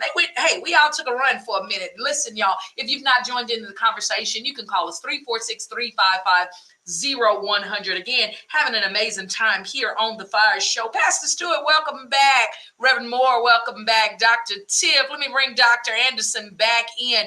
Dr. Clark is still charging his device somewhere. You need to get one of them ever-readies. But we're back here, y'all. What's going on, Reverend Stewart? Listen, y'all done woke up one of my 11,000 cousins. Y'all done woke him up. Y'all done woke him up. Y'all done woke him up. Y'all done woke him up. Jesus. But he said in the comments that something's wrong, that the church is a problem, because you posed the question that how do we have these conversations in sacred space, and it's around here in this pile of books somewhere. But something I recently read about colorism, color blindness, seeing color again, I think is the title of the book, lifted out how important it is to craft space in the educational area. But one of the things that we have to do, and we must start doing more and more, is crafting space in the sanctuary, in our space, where it is safe for Black people to gather. And y'all, that's part of fighting back against the narratives. Because I learned in church that I wasn't a criminal. I learned in church, even by people who did not graduate from high school, of what it meant to have and possess. I'm gonna give y'all a seminary word, the imago Dei, to be formed in the image and likeness of God. I learned that. I learned what it was to be a person, not to answer to anything derogatory. I think Dr. Tiff talked about, they called us just about everything. So Cam, you got to take one of these. You got to expand on what your last comment that you said as it relates to the church, because I think that's where it is. Absolutely. I am of the belief, and I have been persuaded that the church is our best hope for a majority or all of the conversation that we've had. However, I think that church at this precipice, in this American context, is not what it used to be. And as Dr. Tiff so eloquently said about the reason and the birth or the origin of historically Black colleges and universities, that's kind of the same story for the Black church, because it was made out of a place because there was no space for us. So we made space out of no space. So in order for us to return back to the origin of what the Black church used to be and what the Black church was, there's some critical and key conversations we're going to have in the sanctuary. And that's a nuanced conversation, because some people feel like some things aren't supposed to be discussed in church. I could be here all night arguing against that point, but I think that we have to redefine in this 21st century, what does church mean for us? When we say church, are we talking about the simple attendance every Sunday or for Bible study, or are we talking about ministry? That verb, that thing that we're supposed to do, that we're called to do. And so I think we have to clearly delineate what we're saying and what we mean by it, so that we can have a positive or conducive response. I mean, so here it is. There's the spot, but I also want to engage Dr. Anderson, who brought to his historical church context, First Baptist Church of Ensley, for those of you who don't know, was pastored by Dr. A.D. King, the younger brother of Martin King Jr. And the First Baptist Church was a benchmark spot in Birmingham in the civil rights struggle. But at some point, they held on to the identity of being a civil rights church, but stopped having conversation about human rights. So Dr. Anderson created a space where I think he just finished last week, the Heritage Lecture Series. So what does it mean, Dr. Anderson, to create space, to create a space in the sanctuary where I can be my authentic Black self and can have my authentic Black self spoken to? I think it's critical. I think that when we fail to understand that the sanctuary is the place where mass meetings took place, the sanctuary was the place that existed for us to be ourselves without onlooking eyes before this age and day of social media. It became critical for us to begin to evaluate who we are. And I think along the way that we've lost our identity, which is, of course, the purpose of my doctoral work and the book, the works I've written deal specifically with recapturing our identity. Because when you don't have an identity, you lose your purpose. And in looking at like the Heritage Lecture Series this year, looking at the work of David Walker and his appeal, it's a book that's almost 200 years old. But most people have never even heard of David Walker. And so to understand that David Walker used his relationship and understanding of the black church to galvanize and to motivate the abolitionists to actually do the work that they were doing, because his book was released in September of 1829. So we're coming up on, September be 195 years. And so that sanctuary becomes that place that we can have the conversations we need to have about who we are and who we refuse to become based on what the social structure is currently advising or motivating or even facilitating for us to be and to become. And so we've got to begin to reevaluate the sacred spaces that we have, whether that's in the sanctuary, whether that's in the fellowship hall, if you got education wing. What's the purpose of the education wing if you're not going to be educated? So we've really got to begin to reevaluate our identity, and I think that the black church is the place that we begin. We don't begin in City Hall because that's already been taken over. We don't begin in the State House because that's already been taken over. And we've got to be able to be ourselves, pretty much comfortable in our own skin and come to the reality that every skin folk ain't kinfolk. Well, that's what Tommy Lewis said. How, Dr. Tiff, how do I cultivate in the academy a space for me? I mean, our conversation kind of took a left turn, but I've got to say it. With your alma mater now on the chopping block in Mississippi, how do if my space to learn who I am outside of the myths that I've been told is not there for me, if I can't learn that my music has meaning in the academy, if I can't learn my history, who I am, where I come from, if it's not a space, how do I craft a space? Or how about, let's start here. Is the space still necessary? Or have we been American so long that that we don't need a space that's just for us?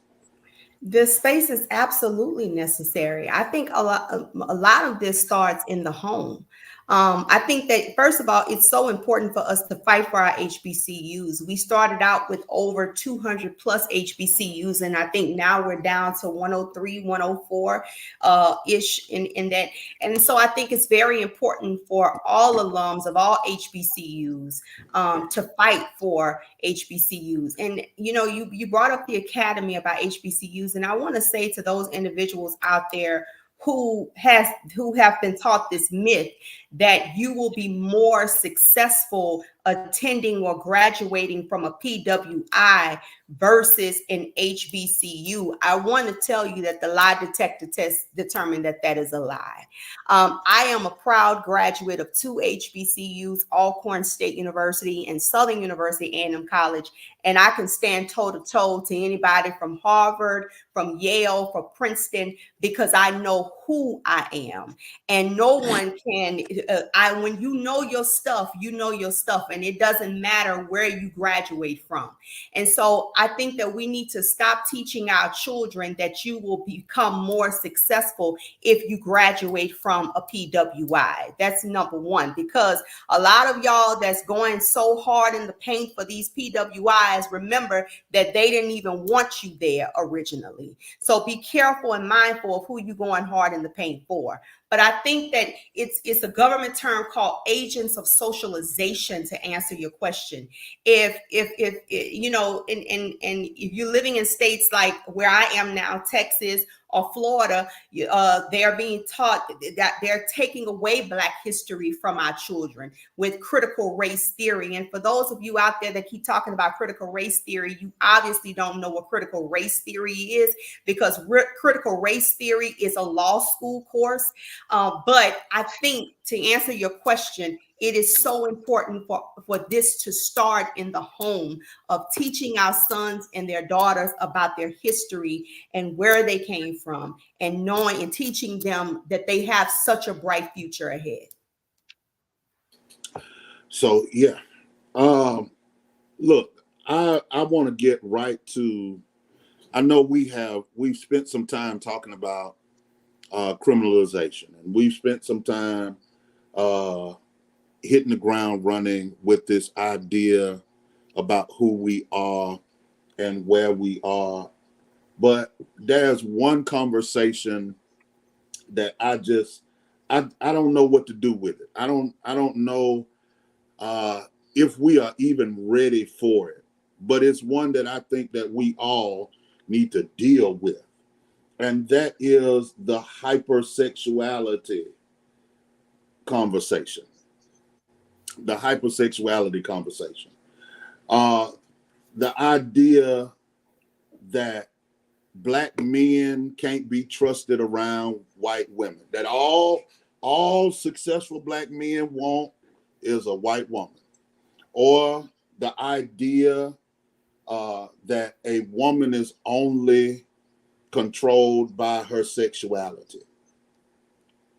That's the only thing that a Black woman can offer is her sexuality.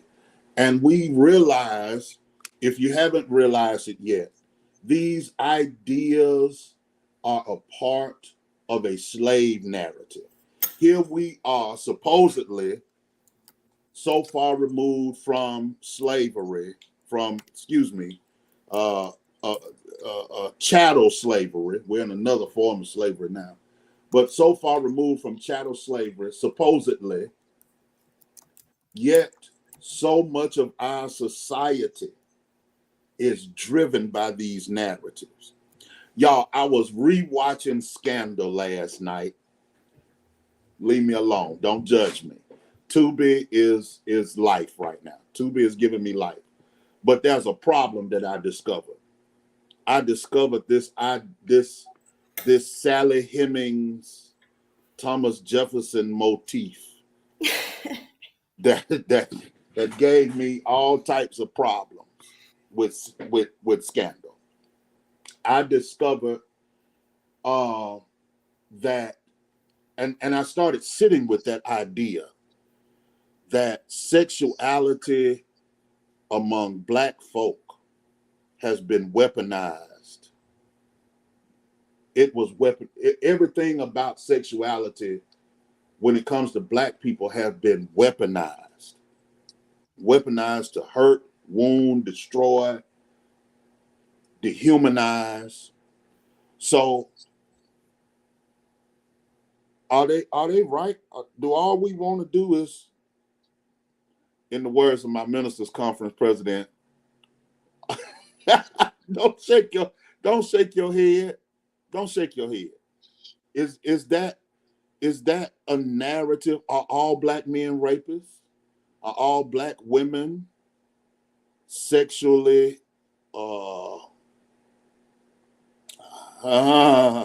Cameron Moore. Cameron. Yes, I want sir. you to choose your words real carefully. You've asked me a very tall task. Govern hold yourself. Hold yourself like a church mother when the sermon done got good. Ooh, mighty God.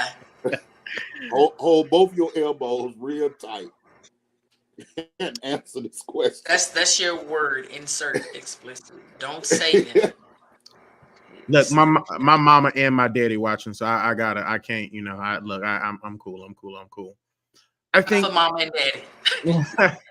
I think we have to be, again, nuanced and have integrity about the conversation of narrative building, stereotypes, and this myth about, Black men are just inherently rapists, Black women are sexual deviants. And I think we have to understand the intention and motivation, not only behind the origin of those narratives, but more specifically the intent and motivation behind them. And it's to remove culpability or responsibility from the party that creates those narratives to do whatever they want. If I deem a Black woman to be a sexual deviant, whatever happens between us, it was ultimately her fault. If there is a situation or a case, and again, I'm choosing my words wisely, and you are a Black man in some form of interaction with a white woman, it's going to be your fault. because that stereotype or that narrative allows the other party to remove or escape any form of responsibility or culpability or accountability. That's the word I was looking for. And so I think that the conversation about the origin is important, but I think in this current, in this time, especially in this experiment that we call America, it's important for us to recognize that this is only a vehicle for a certain group of people to be able to escape responsibility. The documentary was implicit about that, about the simple fact that there has to be a method or a reason for me to feel good about myself after I know what I'm doing is an atrocity to another person. I'm robbing them of their humanity. So there has to be some rhyme or reason on why I can say they deserve this. When Dr. Tiffany started rocking, I'm preparing myself because I didn't start holding myself like a church mother. Dr. Tiff, he used the word that I haven't heard in a while. Sexual deviance. I love it. Dr. Tiff, why come? Why does this myth exist? What is our problem? Where are we? I would like to yield to my brother, Reverend Dr. Tyree Anderson, and then That you did not punt the ball over there as he was leaning back rocking. and then bring the ball back to me. I mean, she slung that thing. She Hail Married it halfway down the field. Dr. Tyree Anderson. Remember to tell her pastor that she took a 2-minute pause to collect her thoughts. I love yielding. It's Women's History Month, and I'm not trying to get her fired on Women's, especially a Black woman on Women's History Month. Okay. Listen, I don't know if telling Dr. Haynes is gonna be a good thing because he nearby shut the cruise down when we was on the boat with Tom John. I was like, they gave him 7 minutes and he killed it and he went, yeah, so don't tell a pastor anything. Yeah. Don't. Dr. Anderson, come on. What is your question? It's always one. Okay, so we. No, I just want to be clear so that way I can give the best answer possible before I put it back down. Why are Black people so sexualized? Why are Black people so sexualized? Why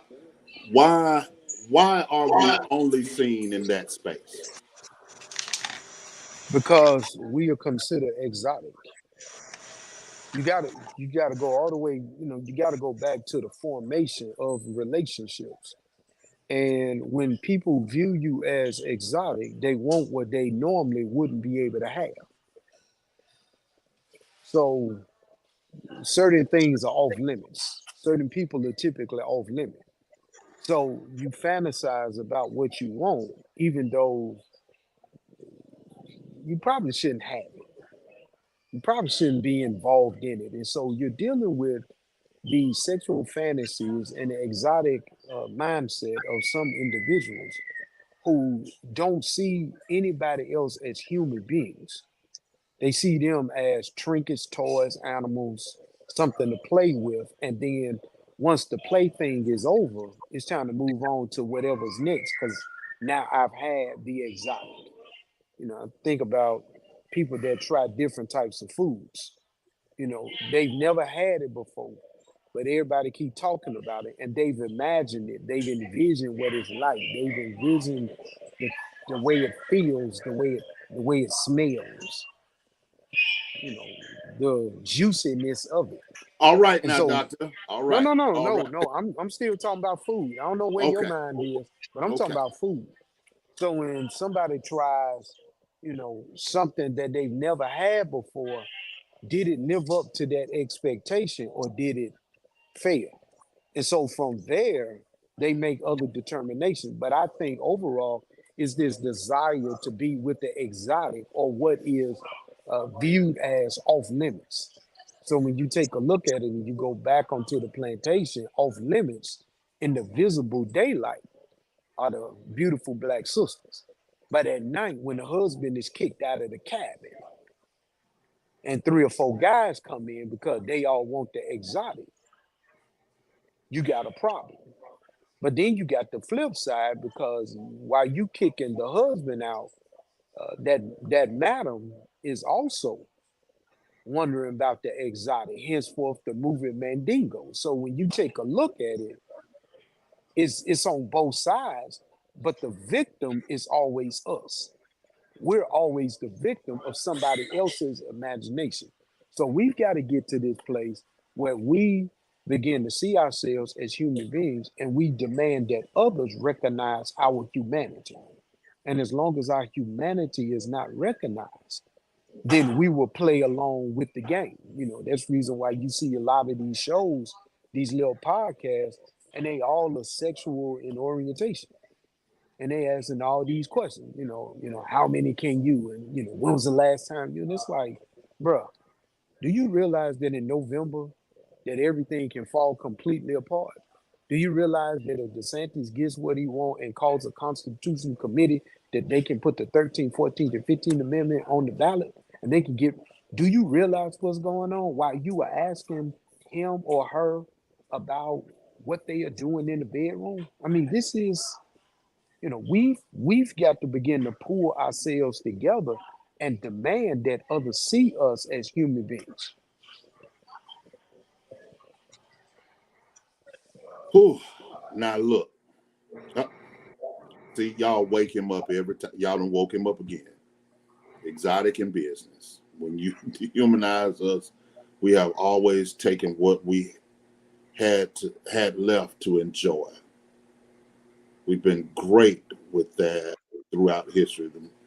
The majority has had the power. Therefore, it is not important because they can go to win, feel like it.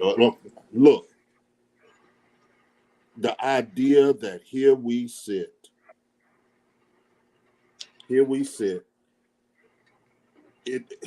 and still now we sell it ourselves. Dr. Tiff, you ready? You ready? You done got you still rocking. Okay. I have a lot to say, but I'm gonna make it simple. We got the beeper. She's standing up because she got the beeper, and we done already dropped the disclosure, so we ready for it. Well, first of all, I want everybody to tune into Jesus and Justice with Dr. Tiff next week because all these people you see on here is going to be on Jesus and Justice with Dr. Tiff. So I just want everybody to know. So go on and send me y'all headshots. So anyway, I'm going to name and claim it. I didn't even ask them. I just told them. But I do agree that Black is beautiful. We are exotic and we are desirable. And I do agree with that comment that when we have been dehumanized for so long, that's all that we have left. But on the flip side, I'm going to say something that is not popular, and I hope that you all will understand what I'm saying. Yes, we have been dehumanized, and that's all that we have had left. But when do we take our power back and say that there is more to us than sexuality? When do we take that power back? Because it's amazing when we post content like this that's important. It may not get a lot of like and shares, but if someone that is half dressed on social media, they will get millions of likes. And I think that we have to become more than that. Sisters, let me just say, there is nothing wrong if a person is I am the first one. I celebrate beauty. If I see a sister out there, she's beautiful, I'm gonna always give her my props. This is not hating, but I wish that some of our sisters could see the true beauty because think about a Rolls Royce. You never see the advertisement. You never see no marketing. No marketing. Royce. You always see it for a Toyota. Don't get me wrong. I enjoy a Toyota. Toyotas are good cars, but you put a lot of miles on it. But with the Rolls Royce, God, you better talk now. It's just something about the Rolls Royce that you don't even have to advertise because that thing is just bad all by itself. And it ain't worn out. It ain't stretched out. It ain't got a lot of marks on it. We still talking about the car. And people are proud when they get in that Bentley and that Rolls Royce, but that old Toyota is beat up and it's in and out the shop, and sometimes you can barely open up the door because it's just loose. The Oh, door I need to drop the loose. disclaimer. I'm nervous. And Dr. Tip. I said all that to say that we have to stop thinking that it's cute to be half naked on social media. And yes, my sisters, you may get a whole lot of likes and they may say you bad in your DM, but I want to just say to some sisters out there, sex ain't gonna keep them, your body ain't gonna keep them, a BBL ain't gonna keep them, ain't none of that is going to keep them. What do you have to say? Because when you start saying 8 + 8 = 4, then something is wrong. Can you have a meaningful conversation? And while we're on this thing with sexuality, let's stop having this mindset that I'm a grown woman and I don't need a man. The devil is a lie. Men need women and women need men. And we have to stop this narrative that you can be independent, but do you want to be an old woman that died with 56 cats on your porch? Stop with the narrative. Stop allowing society to put this in your mind that you don't need. We all need somebody. Men need women and women need men. Yes, you can be independent. No, we are not doormats. No, you're not going to belittle us. I am all for that. But we have to stop with belittling men. We see so many women that attack our black men. Our black men already got to fight out there. And then you come home and it's chaos and it's confusion. But let me get back to the conversation at hand. We'll talk about that next week. But also, stay right there. Stay right there. This show. You stay right there. Go ahead. Keep going. But let me say this to the parents out there. To y'all parents out there that have your little girls on social media twerking, being half naked, cussing, having raps, and can learn a Nicki Minaj and a Meg Thee Stallion. I wonder, do they know their ABCs?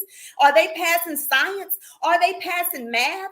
Or can they spell? Can they read? Can they write? And so I want us to stop thinking that that's cute when little girls and little children on social media cussing, when little kids are twerking, when kids are rolling rolling back and forth, gyrating. How dare us? How dare us as sons and daughters and mothers and fathers to ever think that that is okay? So while, yes, people have dehumanized us, we also are to blame in this as well. And so let's stop thinking that in order for you to be relevant, you got to be half naked. And I got to say that sometimes even when people are preaching the gospel, nobody on here, nobody in particular that I'm talking to, but I think we all can agree with this. Sometimes we got people in ministry that is more caught up in what they wearing than the word. You look good, but you ain't said nothing. And that's all I got to say.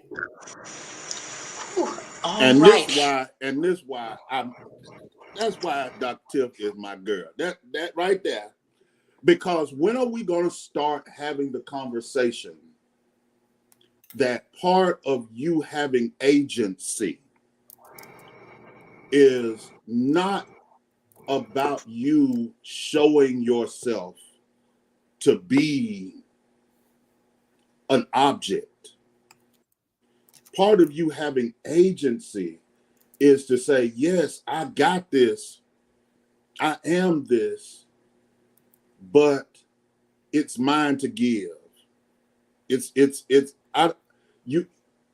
is not all of who I am. This is not all of who I am. And at some point,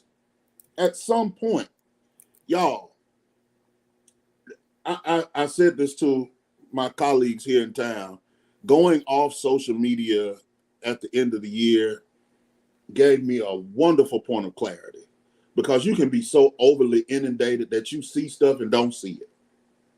You can be so overly inundated with images of hypersexual, and let's be honest, because we play into the narrative of hypersexuality. What does that do when a Black daughter is snatched off the street? Because we play into the narrative of hypersexuality, what does that do when one of our black athletes at that PWI is accused of rape? Because we play into these narratives. I'm not talking about guilt or innocence. I'm talking about real life. Because we no longer look and say, no, that boy couldn't have did that. We play into this narrative because now we're starting to see that we are starting to believe the mythology that every black woman is a sexual deviant and that every black man is a rapist. We're starting to believe it. Go ahead, Dr. Anderson. But you forget the other part. Let's go back to Birth of a Nation, the original. And this idea, because if you gotta deal with this whole idea of the whole narrative of sexuality, you gotta deal with the purity of the white woman and the protection that goes into that. And that's the reason why, white women tears are more valuable than truth or fact. And what those tears do.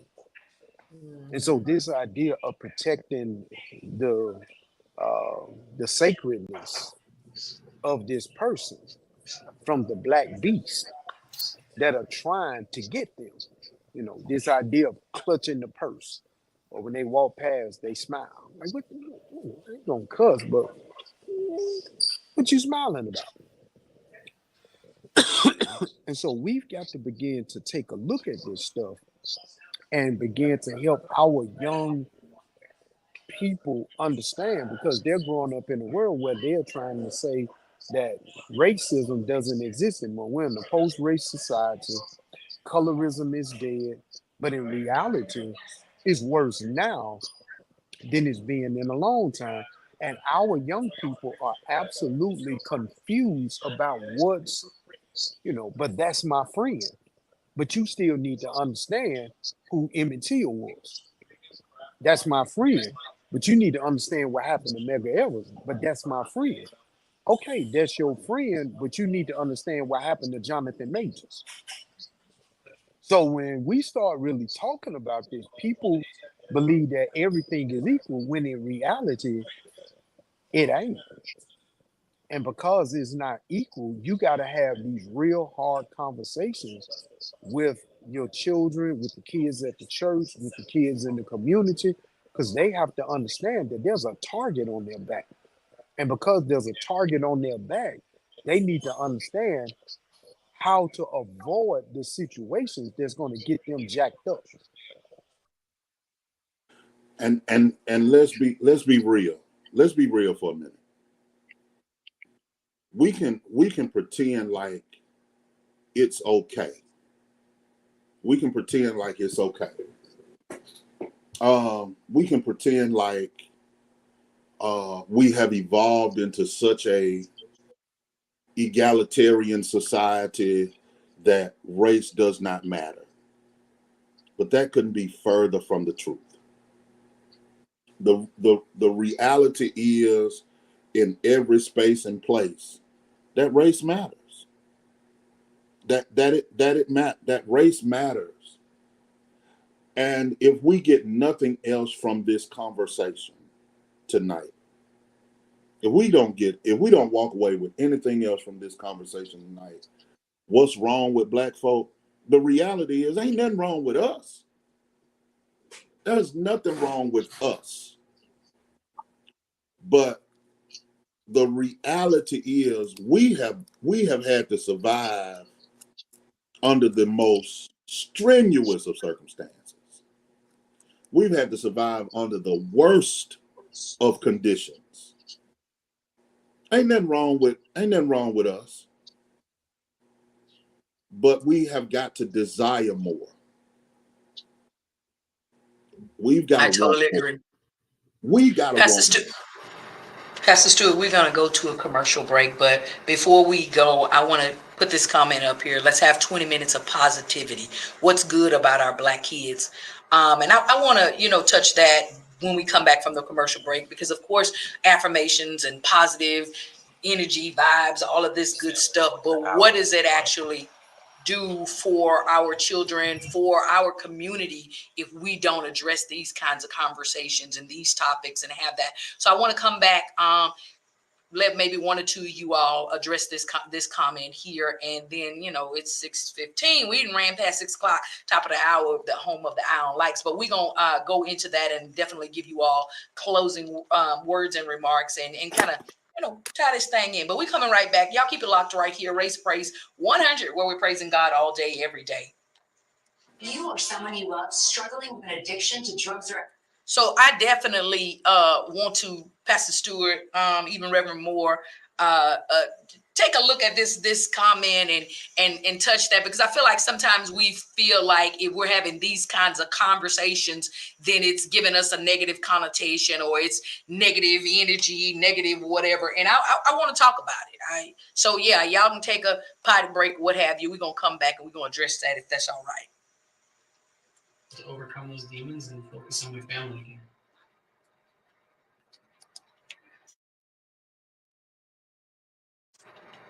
Sunday, April 14th, Houston would never be the same. It's the Gigantic Gospel Concert 2024, and it's one gigantic lineup featuring Pastor John P. Key. Never shall forget. Kalante Gibbons. This ain't no ordinary world. Also, Doc McKenzie and the Highlight, the Canton Spiritual, Lisa Knowles Smith and the Brown Singers, the Cardi Cortez.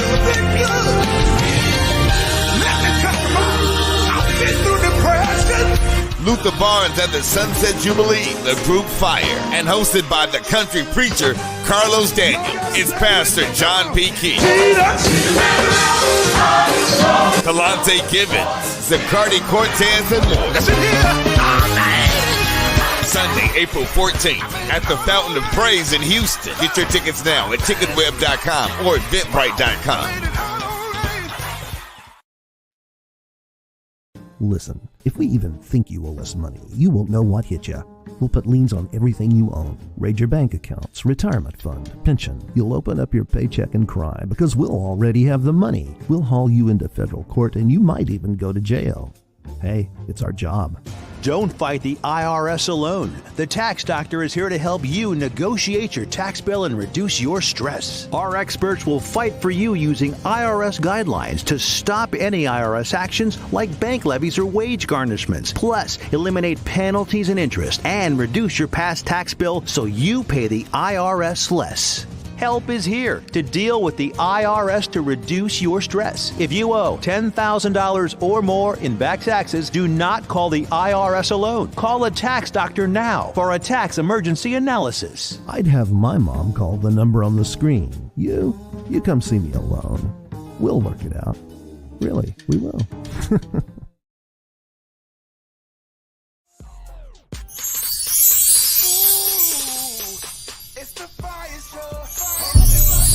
Girl music right here too at the 25th Soulful Celebration.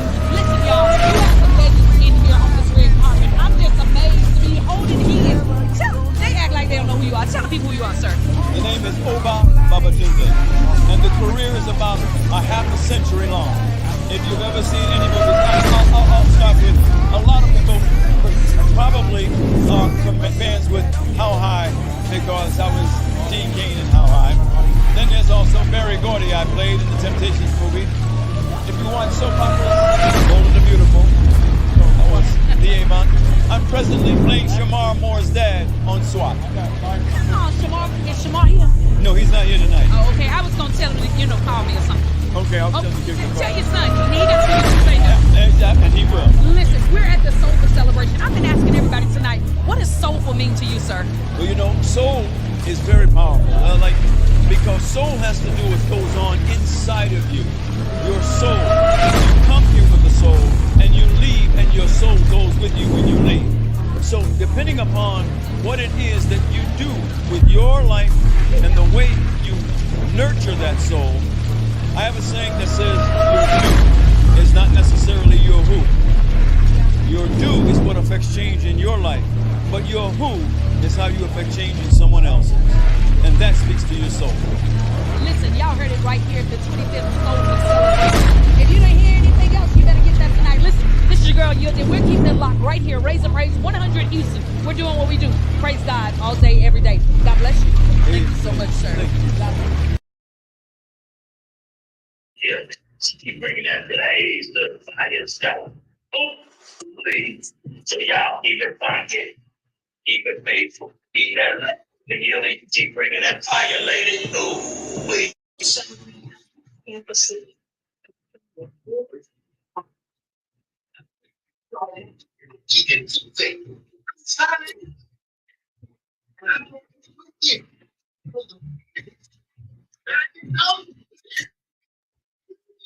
What's up, this is voice of DJ and all. It's the Fire Show. Hey guys, Janice Harris here from Houston, Texas. H-Town, rocking with you then on the Fire Show.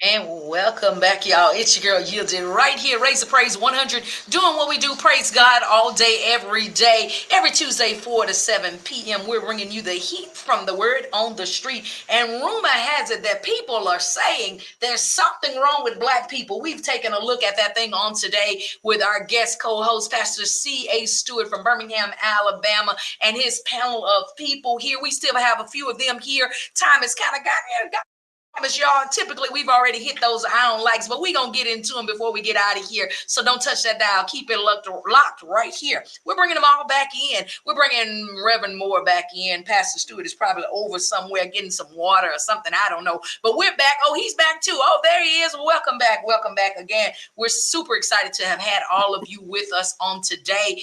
It's 6:23. What happened to the likes? We was knee deep in this conversation, and we're going to get to it in just a minute.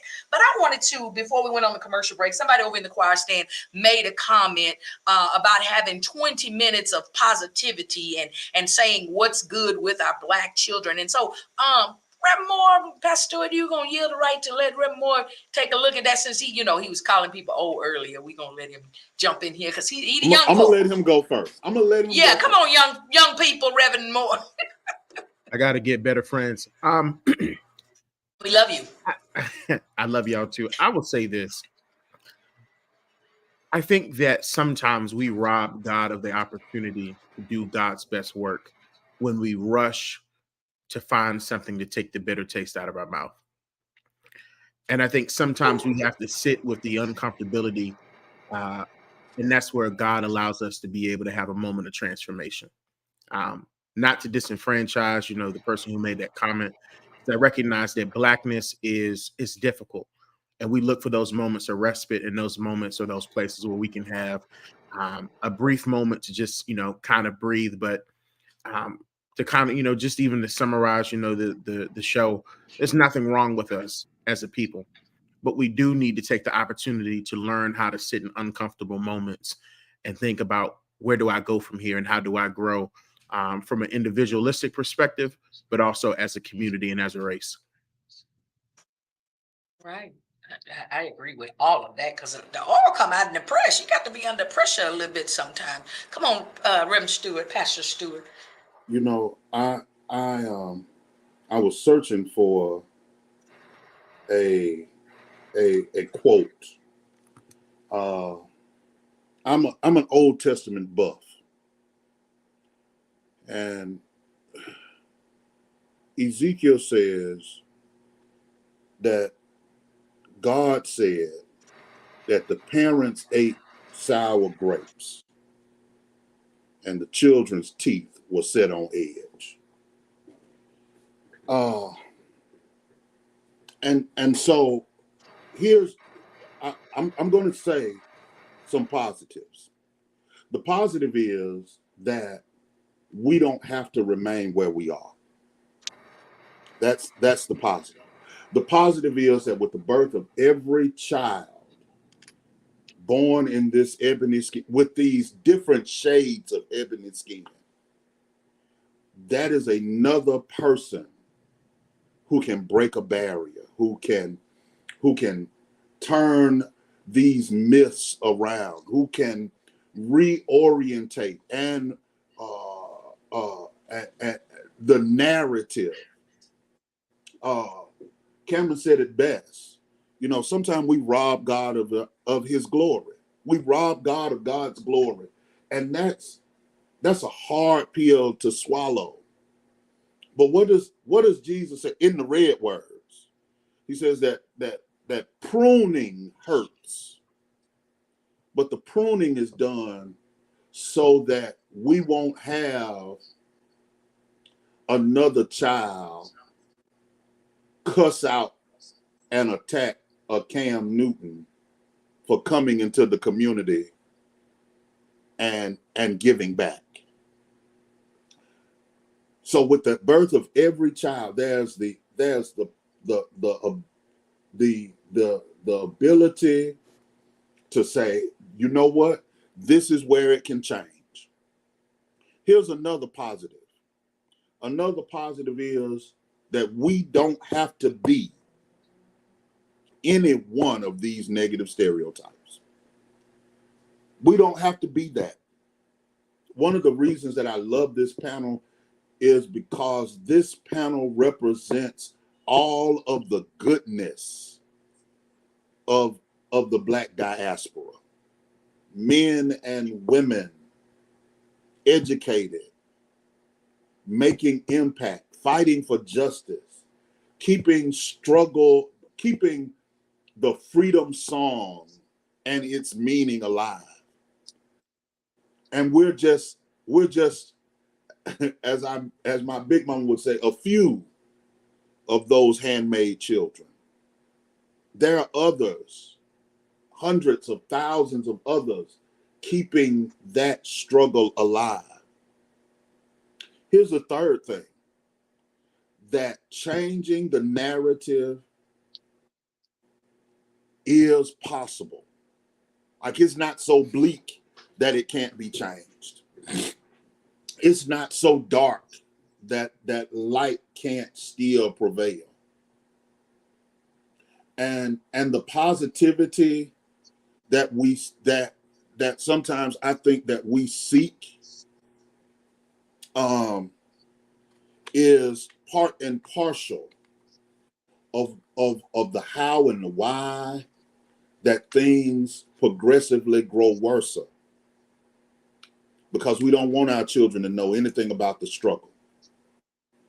We don't want them to know anything about the struggle, because that's so far from us. But it's not. I said in a class that Cameron Moore and I were in last semester, I said, you know, I was the first generation in my family to go to an integrated school. Oh, wow. My mother, when she went to elementary school was segregated. When I went to elementary school, it was integrated. That's my great grandmother, who I knew. Her parents were born at the tail of slavery. Her parents were born in the tail of slavery. Her grandparents, who she knew, were slaves in the field. On my mother's side, I am simply 5 generations removed from slavery. That's two grandparents. You know, you're grabbing what I'm putting down. I mean, we cannot rob our kids of knowing who they are and expect them to be better, to do better, to know better. But part of I believe part of the goodness of our children is represented in our most holy faith. That if this problem that we have is not bigger than the resurrection, then we don't have a problem. Amen. I mean, this problem is not bigger than the resurrection. This thing, even though tonight's conversation has been heavy, and we're not just talking about children, we're talking about grown folk. I mean, we've got to tell people that regardless of what Don Lemon says on CNN, he's not accepted, not because of who he chooses to love. He's not accepted because of his skin. Regardless of what people say, it's easy to convict a Bill Cosby and let a Donald Trump run for president. My God. It's regardless of how much progress we say we've made. It's easy in this society to perpetuate white saviorism as the answer to all of our social ills. Instead of us sitting down and saying, hey, my brother, hey, my sister, we got to do better. I said to a friend of mine's oldest child, I bought him a book before he went off to the military. I bought the boy a book. And I said to him before he had children, before he took a wife, read the book. Read this book and you will find in the answers that you need. And he said to me, okay, I'll read the book. And to this day, he has not broke the binding on that book. The answers he seeks is there. But because he's living in a haze, in a fog, and wondering why life is so hard, wondering why his situation is so hard. Black man in the military with small children and wondering why life is so hard. I say to him the same thing that my papa would say to me. Have you read the book? Did you forget the lesson? The parents ate sour grapes. Cameron Moore, the parents are the ones that ate the sour grapes, but it's the children whose teeth were set on edge. If we as parents do not correct the misnomer, those of us who are parents of small children now and becoming parents, do not correct the misnomer of the children that were born and reared in the immediate days of integration, who, when they became of age, were able to leave their Black community and go live where they thought they wanted to. You know, if we don't begin to correct these misnomers and begin to get the sour grapes out of our mouth so that we won't perpetuate another generation marked by the stereotypes that we've talked about tonight. Because at the end of the day, the real good part of that is that there ain't nothing wrong with us. Ain't nothing wrong with us. Our Blackness is beautiful. Ain't nothing wrong with us. I mean, there's nothing wrong with who we are, how we love. It's nothing wrong with us, how we learn, how we build. There's nothing wrong with us, how we worship. I'm not closer to God because I go to a white church. Ain't nothing wrong with us. I'm not ignorant because I dare holler when I talk about the goodness of God. Maybe the reason Joel Osteen is so calm is because he hadn't met God yet. Because everybody I read about in the Bible that ever met the Lord had a holler in their soul. I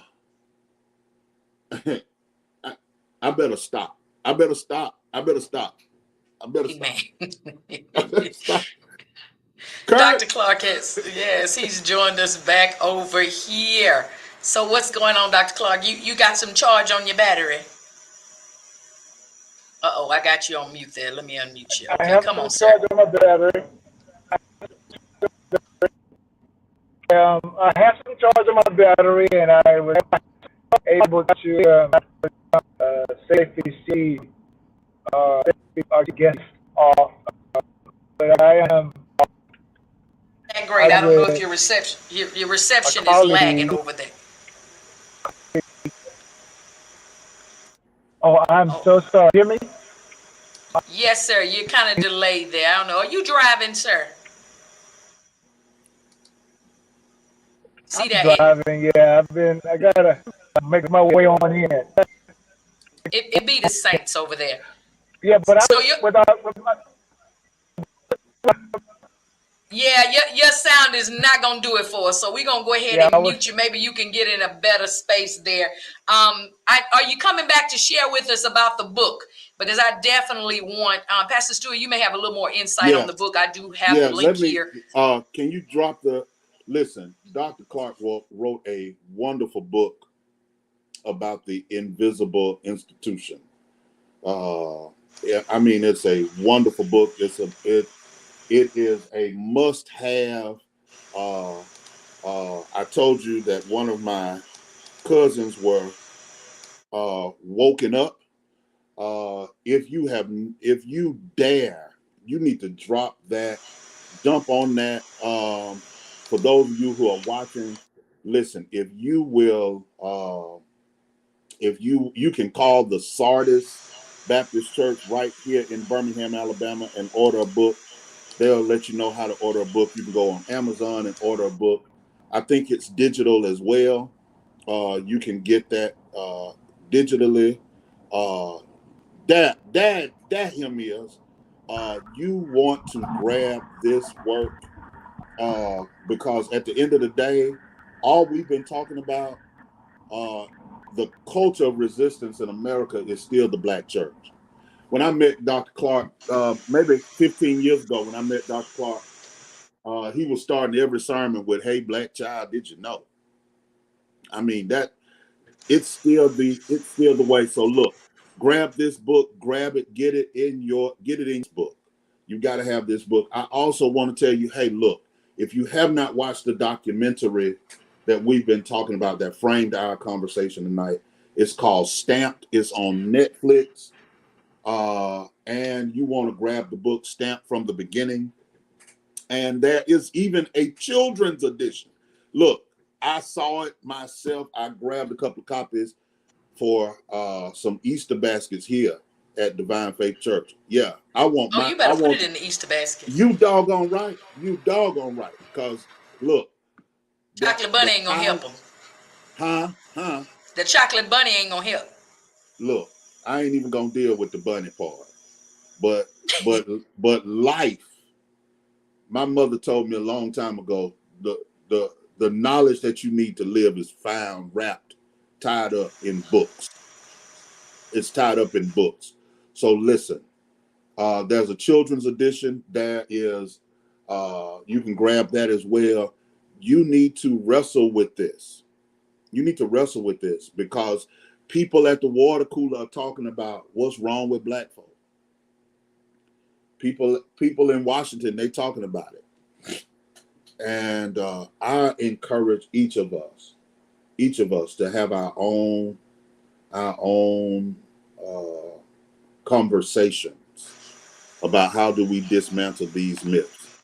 So look, I'm done. Yielded. Thank you. Yes, sir. Thank you here. Yes, Thank sir. you. You're welcome.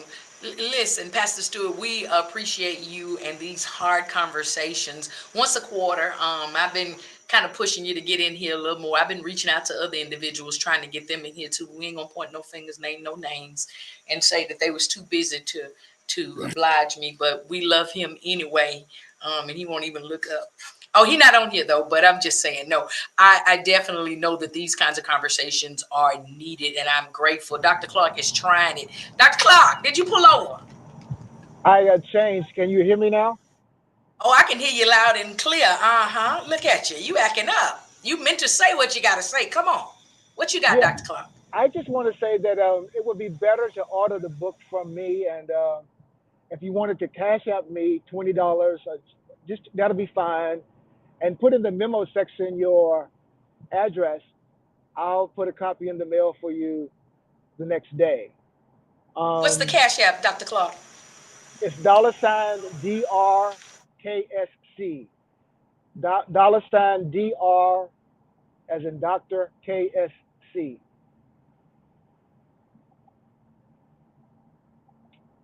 And And listen, I'm Dr. slow. Clark, we're gonna have to have you back to talk about the Burt Clark Foundation at some time very soon. We've got to get you back to talk about the great work that you're doing with your foundation. listen, man, that means an awful lot to me. I certainly appreciate you even thinking in that regard because we are sending um, young high school graduates off to college with financial support to accomplish their academic dreams. I certainly appreciate you for mentioning that, Pastor Stewart. Definitely. I need all of that information, Dr. Clark. Don't leave it to Pastor Stewart to send it to me because he's going to forget as soon as we disconnect. So you send me all of that information. And just like all of those commercials you saw streaming over here, we want to put that in there as well so that others can know about what you got going on. And I'm still waiting on Reverend Cameron to send me his stuff too.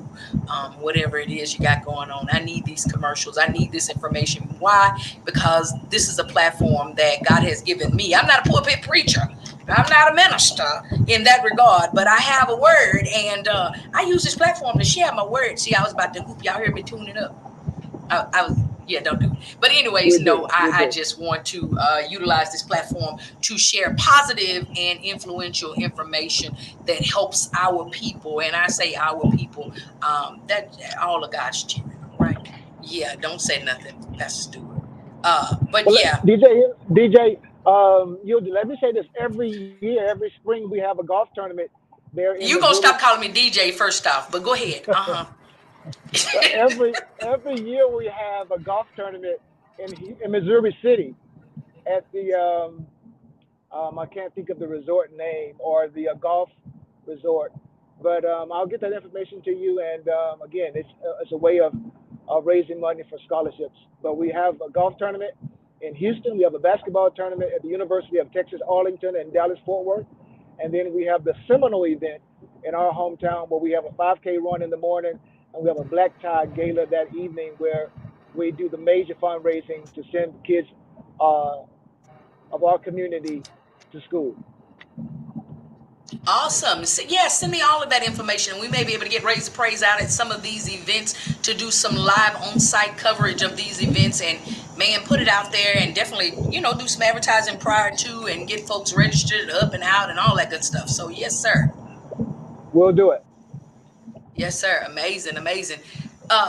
So, Dr. Clark, before you get out of here, there's a part of the show that Pastor Stewart comes here purposely for. Look, he done turned his camera off.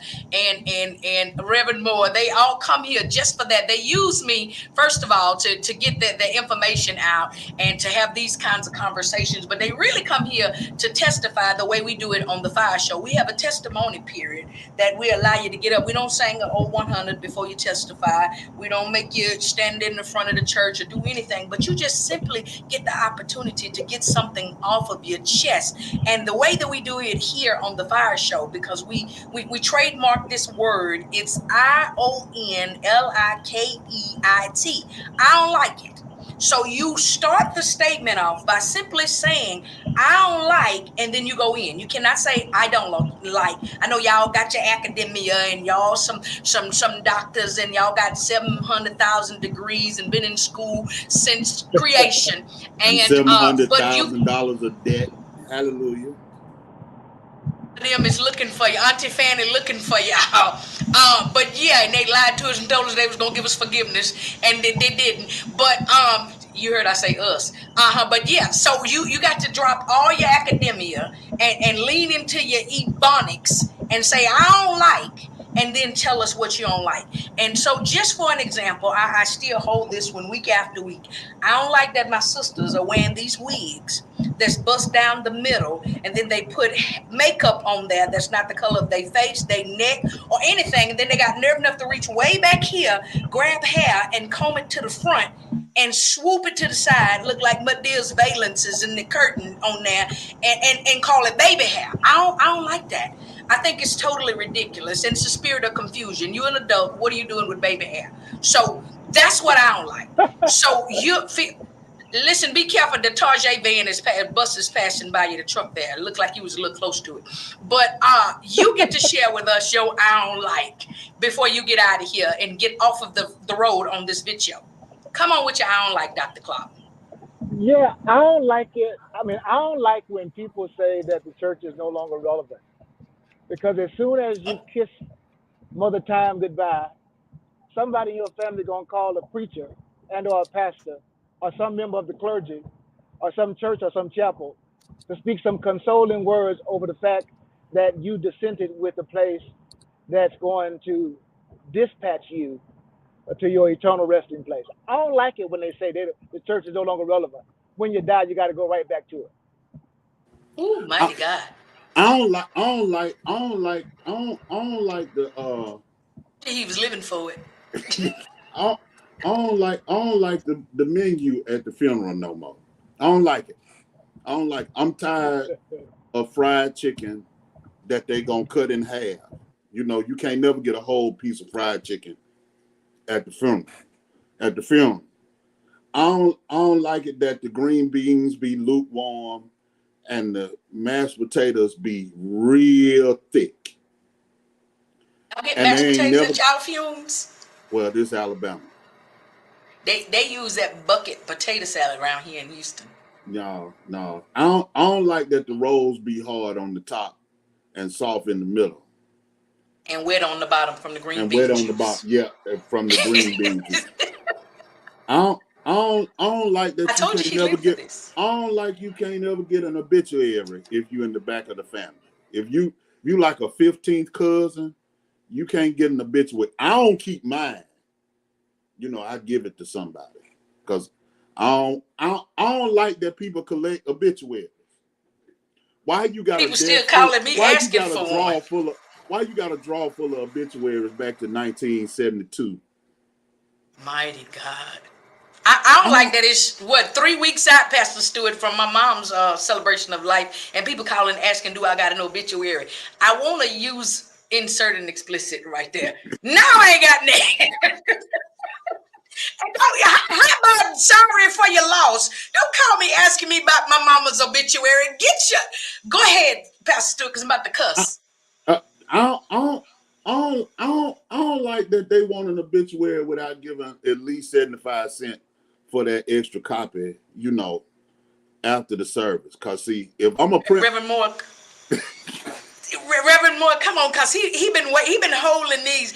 Pastor Stewart, you must have been about to 1,100 fumes in the last 2-3 weeks, cause you had. I ain't been on here. I ain't been on since before Christmas, and so you know I had some build up. Okay, yeah, you had to get him out.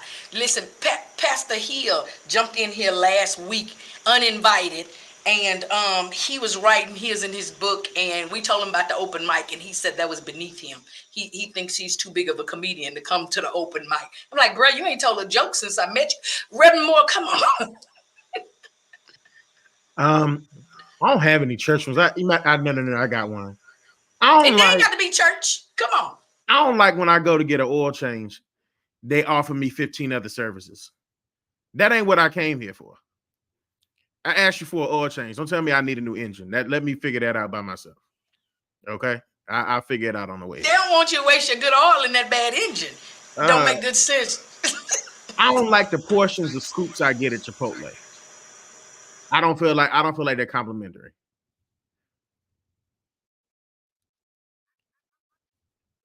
Spot is salada, and they gonna charge me $19 for this salad, and you gonna give me 4 little grapes to go on my. No, ma'am. You need to dig down in there with the toy claw and get me. You know the game we used to play. I like that. The toy claw. I need you to get. Yeah. You need to get me some grapes out of there and put on this here salad. Don't play with me. Come on, Pastor Clark. That clock you got an. Pastor Stewart. I don't like that. I don't like that when I go to a restaurant. They want to put everything on my salad, but what's supposed to be on the salad? You ain't supposed to be no fruit on my salad. Cheese, lettuce, cucumbers, I like grapes. Tomatoes. Get you some tomatoes. Those are grapes. They grape-like. I don't like tomatoes. Well, I don't like tomatoes on my salad. I don't like. You need to be in control of them little seeds that's coming out of there. I like them green and fried down there at Green Acres in Birmingham. I could get me some in a little greasy bag. I don't like the fact that you trying to make it where I can't get no doggone green tomatoes. Cause everybody listening, next time they stopping over in Alabama, they're gonna want to run to the Green Acres. It's already I don't like that Green Acres don't answer the phone no more because they busy cutting them tomatoes and that thick cut bologna that they serving the people on the manager special with them tater chips mashed down in there. They busy. They put the tater chips on the sandwich and then mush the bread down on it. I ain't saying I had one because I don't eat bologna anymore, but I don't have to do that anymore. Thank you, Lord. Hallelujah. But yeah, that's what they serve over there. I want some tomatoes right now. I feel it in my spirit. Oh, I got Oh, look! I knew you was coming. Come on. I don't like how aggressive these delivering apps have gotten with tips. Don't send me a message saying that somebody may not pick up my DoorDash if I don't leave a 35% tip. I might as well just go to the store and get it myself. On that, I've never got that one because I'm scared for them to deliver my food. I didn't about stop having pizza delivery because people sipping out of your stuff. And when I saw that DoorDash bag under the stall in the bathroom on social media, I was done in the bathroom. But I don't like how I'm through the drive-through and they got the little wand. You know, they still COVIDizing the debit transaction, so they got the wand with the credit card machine thing on there. And before you can touch it, it's already got a tip on the screen. I use my car, my gas, and I drove over here. What am I tipping you for? I don't like tips in the drive-thru. You didn't do anything. You didn't do nothing. About to say something in his nagadocious, Nagadish. Excuse me, Nagadish. Say, Dr. Clark, you from my hometown? I'm Nacogdoches. He's Nacogdoches. Oh, come on, cousin. Yeah, I'm from Nacogdoches.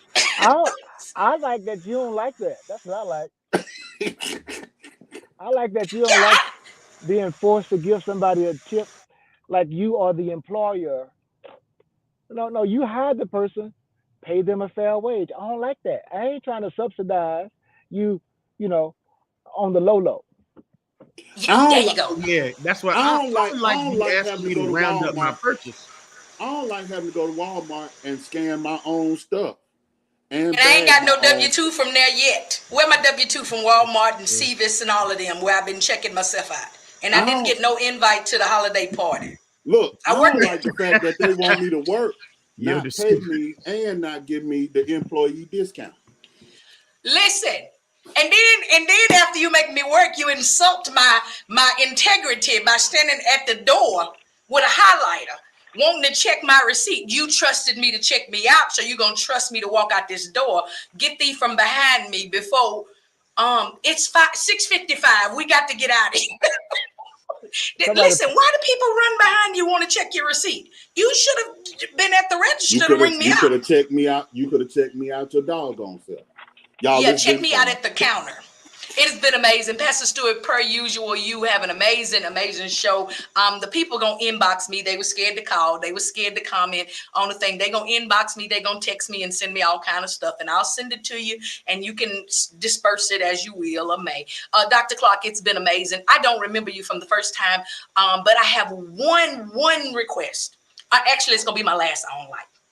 I don't like when I take my time and write these long, detailed, specific emails and send them out to my guests, and they don't respond. So I got to dig back in the arsenal from 2022, I think it was, and find a picture that you look nothing like.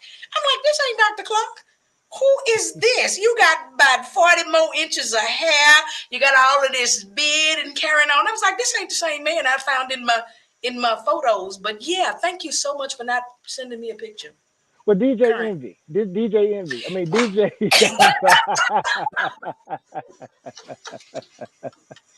I start having my DJ on Pastor Stewart's show, so you'll know that I am not a DJ. But yeah, thank you.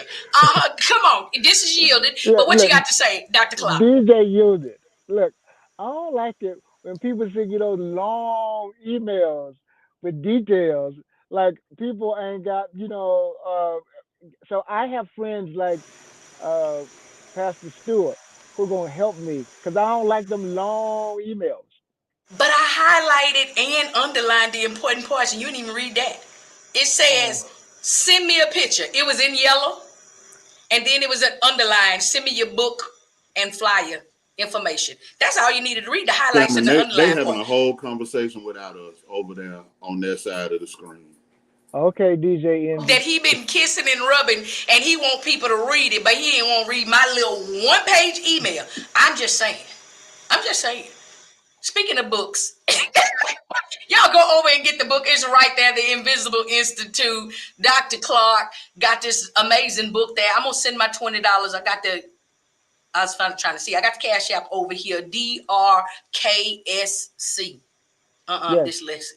Yeah, and put your address in the memo. Put your address in the memo, please, and I'll put a copy in the mail. Awesome. Pastor Stewart, anything else? Dr. Reverend Moore, you got anything else? I'm good. You good? You ain't got no upcoming festivities, activities, nothing you want us to know about? I'll be doing the 7 Last Sayings at Spring Creek Baptist Church on March 29th, which is in Mosley, Virginia, and I'll make sure that you have the link to that live stream. Awesome. What you got? Eli, Lamar, Shabakana. What saying you got? Actually, third this time. Got third. You got the third saying. All right. Pastor Stewart, do you have anything you would like to share with the people? Look, he's showing out. He dropped the top. Now he out. He just, I can't stand show off. Look, come on.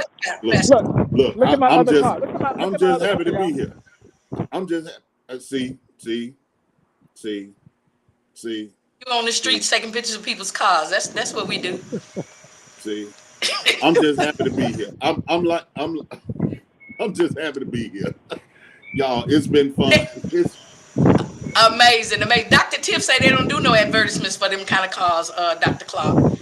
They just advertise the ones that's got lots of miles and been used a lot. Listen, it's 6:59. It's time to get up and get out of here before we get into some more trouble. I just want to encourage you to go back and watch the replay. For those of you that are listening over on the app, go in and get all of that good information you may have missed. Next Tuesday, we'll be back here, same time, 4 p.m. to 7. No, Pastor Stewart won't be here. Neither will Dr. Clark. Neither will Reverend Moore. But listen, your girl Yielded is going to be here. Tell a friend, tell a neighbor, whoever it is, get them in here, get them on here, because we're going to bring you a little heat from the street, man. We getting ready to get up out of here. Go find all of these individuals on your social media platforms. Follow them. See what they got going on. Don't forget to get over there to Amazon or even Cash App, $ DRKSC. Send him your address. He gonna send you a book. Get this information in here. Pastor Stewart, I can't promise you I'm gonna read Stamp from the beginning. I'm gonna go back and watch the rest of the documentary. It's gonna take me about 4 more days. It's a long. Well, they've got a shorter version called just Stamped. So that's the cheering edition. I'm gonna get that one. They got a children edition, and then they've got a shorter one called just Stamped for grown. Okay, well I'm gonna get the cheering edition. That's what I can digest. Okay, I'm about to get on the elevator. I'll talk to you guys whenever I can talk to you again. God bless you. God bless you. Thank you, Pastor Stewart. Thank you, Reverend Moore. Again, it's your girl Yielded. Signing off right here, y'all. We got to get up and get out of here. Why? Because it's time to go. It's 7 o'clock and I'm hungry. So we'll see y'all next week on Tuesday. We got another amazing show for you. I'm not going to drop the nuggets. Y'all need to know. Y'all just need to know to be here. Meet me here, 4 o'clock. I'll be here. All right, it's your girl Yielded. We signing off. Corinne Hawthorne says she is unstoppable. And I just want to encourage you that all things are possible through Christ Jesus. If you haven't met him, take the opportunity to get to know him. Get in the Bible-based teaching, preaching church and learn of him. It's your girl Yielded. I'm signing off. Love you. God bless you. I'm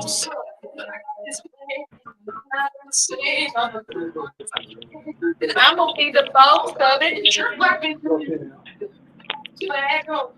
Well, I belong and brag on it. Give it all I got. All right, y'all. Love y'all so much. Thank y'all for being a part of the FIYAH Show week after week.